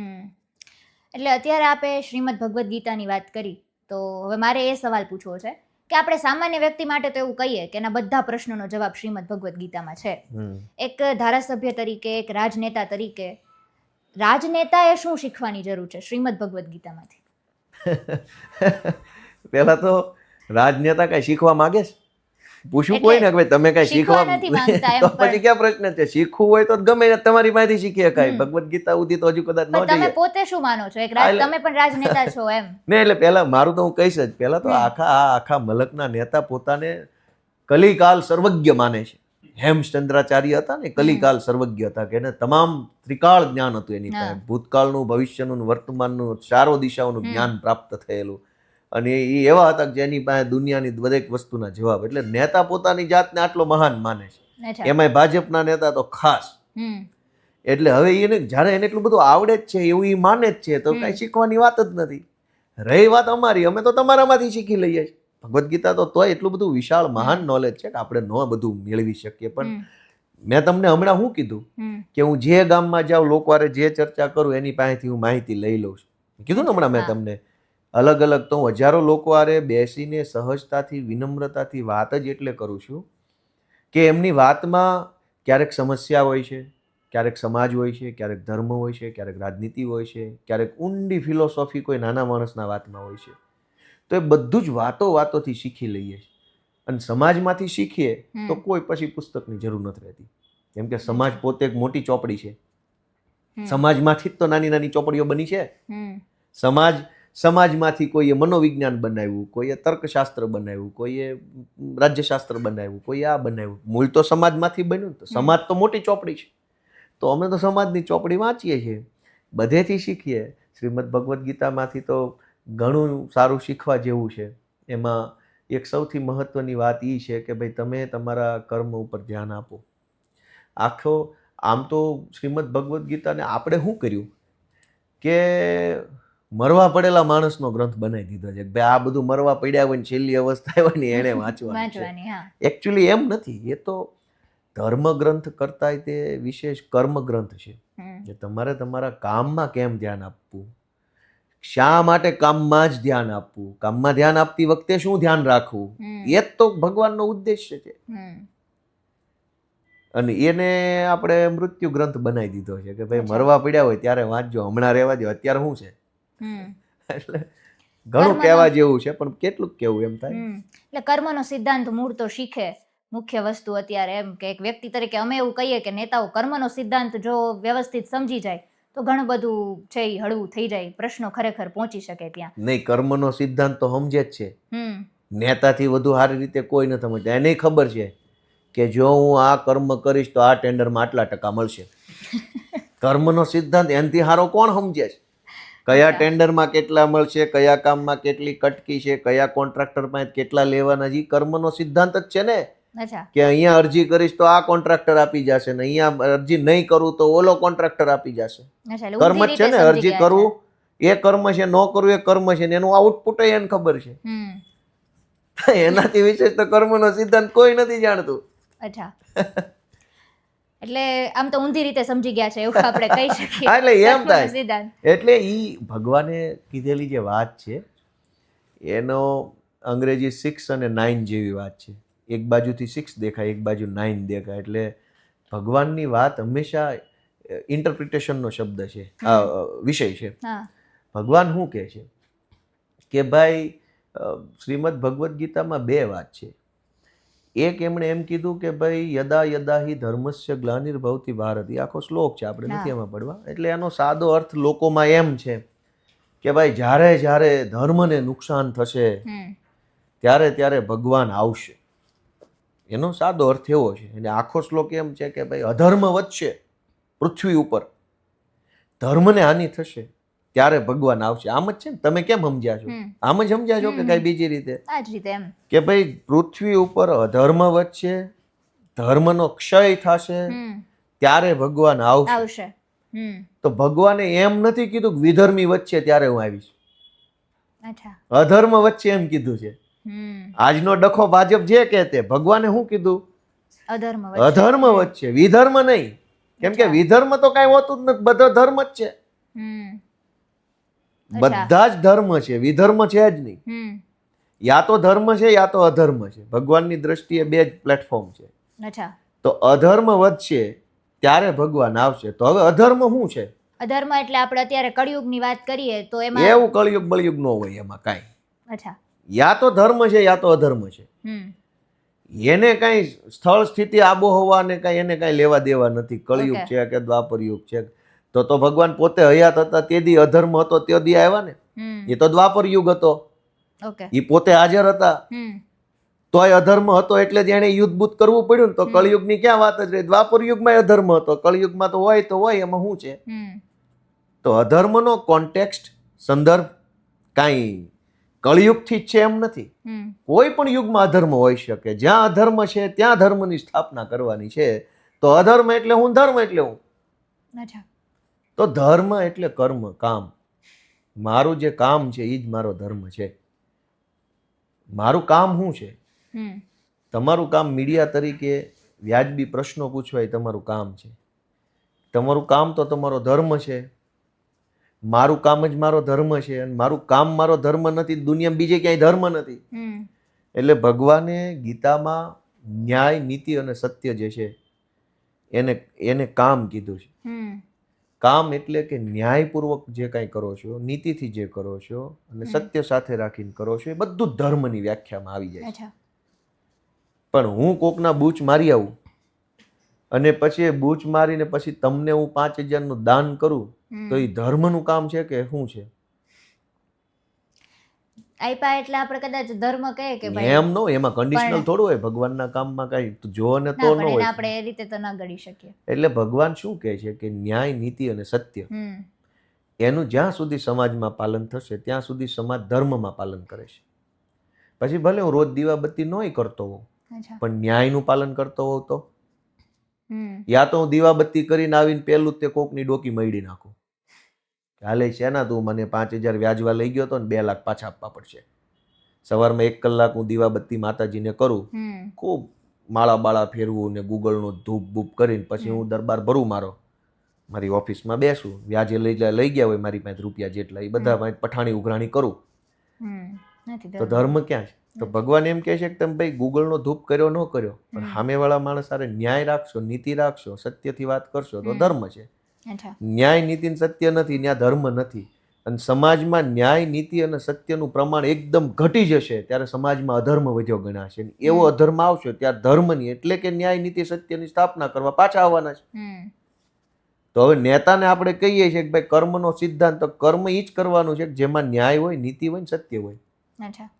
હવે એ કર્મ તો કોઈ કરવા તૈયાર નથી. ન્યાય કરવો નથી, નીતિથી હાલવું નથી, સત્યની તો જરૂર જ ક્યાં રહી એને. તો અધર્મ એ દ્રષ્ટિએ વધ્યો છે. હવે બીજી દ્રષ્ટિએ તો ધર્મ કેમ વધ્યો ગણાય? વાત સમજ્યા નહીં? એટલે નેતાઓને ભગવાન, હવે નેતા મેં કીધું એમ કલિકાલ સર્વજ્ઞ છે, એને કાંઈ કહેવાની જરૂર નથી, બધું જ જાણે છે, એટલે જ નેતા છે. હવે તમે એમ કહો કે તમે શું વાંચશો ને ક્યાંથી શીખશો, હું કામ પણ શીખવાનું છે, એને બધું આવડે છે એટલે નેતા બને છે. એમાંય પાછો ભાજપનો નેતા. અચ્છા, એટલે આમ તો કેવું ગોપાલભાઈ, અત્યારે ઘણા બધા વિષયો પર વાતચીત કરી તમારી સાથે, ઘણા બધા મુદ્દાઓ આવરી લેવાનો આપણે પ્રયત્ન કર્યો છે. હવે છેલ્લા થોડા 1-2 પ્રશ્નો છે એ હું ખાલી પૂછી લઉં. એક પ્રશ્ન કે જે આમ તો એની સાથે ગોપાલ ઇટાલિયાનું નામ, એ ઘટના યાદ આવે એટલે ગોપાલ ઇટાલિયાનું નામ પહેલા આવી જાય. તો મારે એ પૂછવો છે કે ગૃહમંત્રીને જુત્તું મારવાની વાત હોય કે પછી પાટીદાર આંદોલન હોય, ગોપાલ ઇટાલિયાને શું લાગે છે એમના માટે ટર્નિંગ પોઈન્ટ કયો રહ્યો છે? ટર્નિંગ પોઈન્ટ તો ઠીક છે, મને તો એ બધી વસ્તુ બહુ ખબર ન પડે, પણ પરિશ્રમ છે ને ટર્નિંગ પોઈન્ટ હોય છે. હંમેશા કામ કરવું પડે સતત. જોડું મારી દે ગોપાલ ઇટાલિયા ધારાસભ્ય જાઓ, તમે મારી દો, તમે બની જાઓ, એવું નહીં હોય. ઠીક છે, ઘટના દુર્ઘટના સમાજમાં કુટુંબમાં બન્યા કરે છે, પણ કઈ એનાથી જ બધું થાય એવું ન હોય. તમે સતત પરિશ્રમ કરો, સતત તમારી ઉર્જા એક સારી દિશામાં લગાવતા રહ્યો તો કંઈક પરિણામ આવે છે. એટલે કોઈ એક પરિણામ છે એ 100 પ્રયત્નોના પરિણામ છે. તો એ નિર્ણયને અત્યારે કેવી રીતે જુઓ છો? હવે એને જોવાની ક્યાં જરૂર રહી? બધું જ જો થોડું કરો, આગળ જોવું પડશે ને. વાહે વળીને જ જોશું તો ગાડી ભટકાઈ નહીં જાય. અચ્છા, સારું હોય તો હું, ખરાબ હોય તો હું. અને એક નિર્ણય થોડો છે. વ્યક્તિગત જીવનમાં 100 ઘટના બની હોય જે તમે ન જાણતા, પણ બધું કેટલું જોવાનું?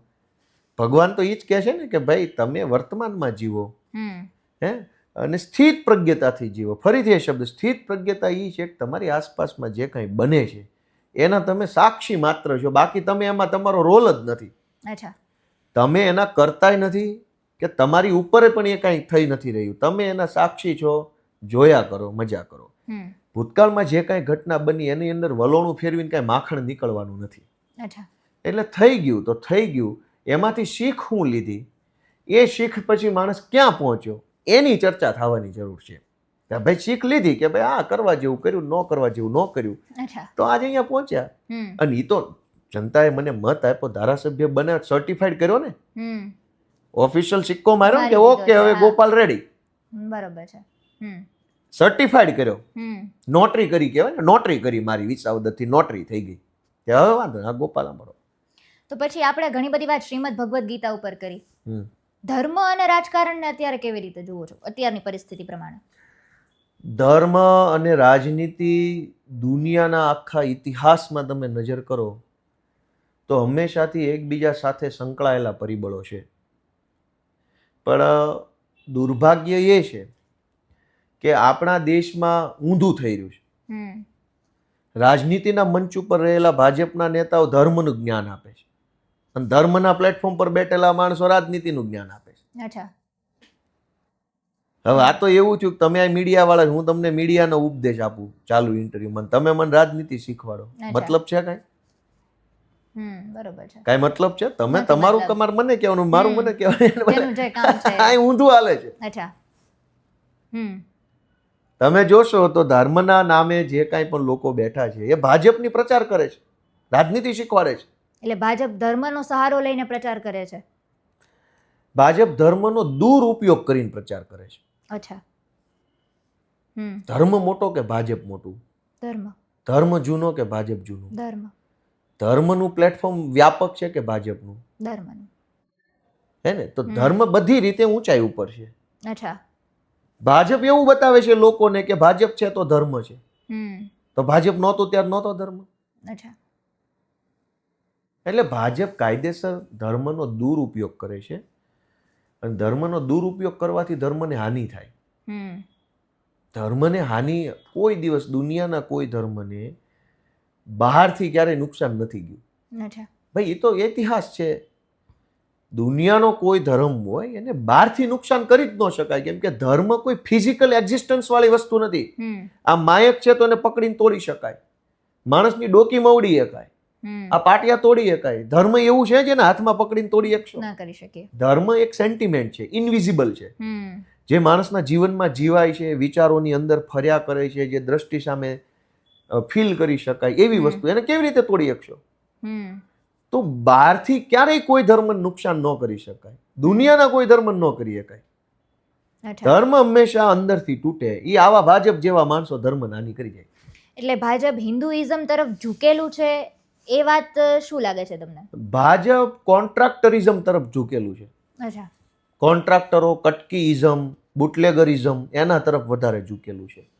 બાકી એ આ બધું કરવા માટે હિન્દુત્વનો સહારો લે છે. એકચ્યુઅલમાં બુટલેગરિઝમ છે એનું, અચ્છા, ડ્રગિઝમ છે, બરાબર, શિક્ષણનું પ્રાઇવેટાઇઝેશન છે, કટકીઇઝમ છે, કડદાઇઝમ, આ તરફ ભાજપ વધારે ઝૂકેલું છે. અચ્છા. હમ.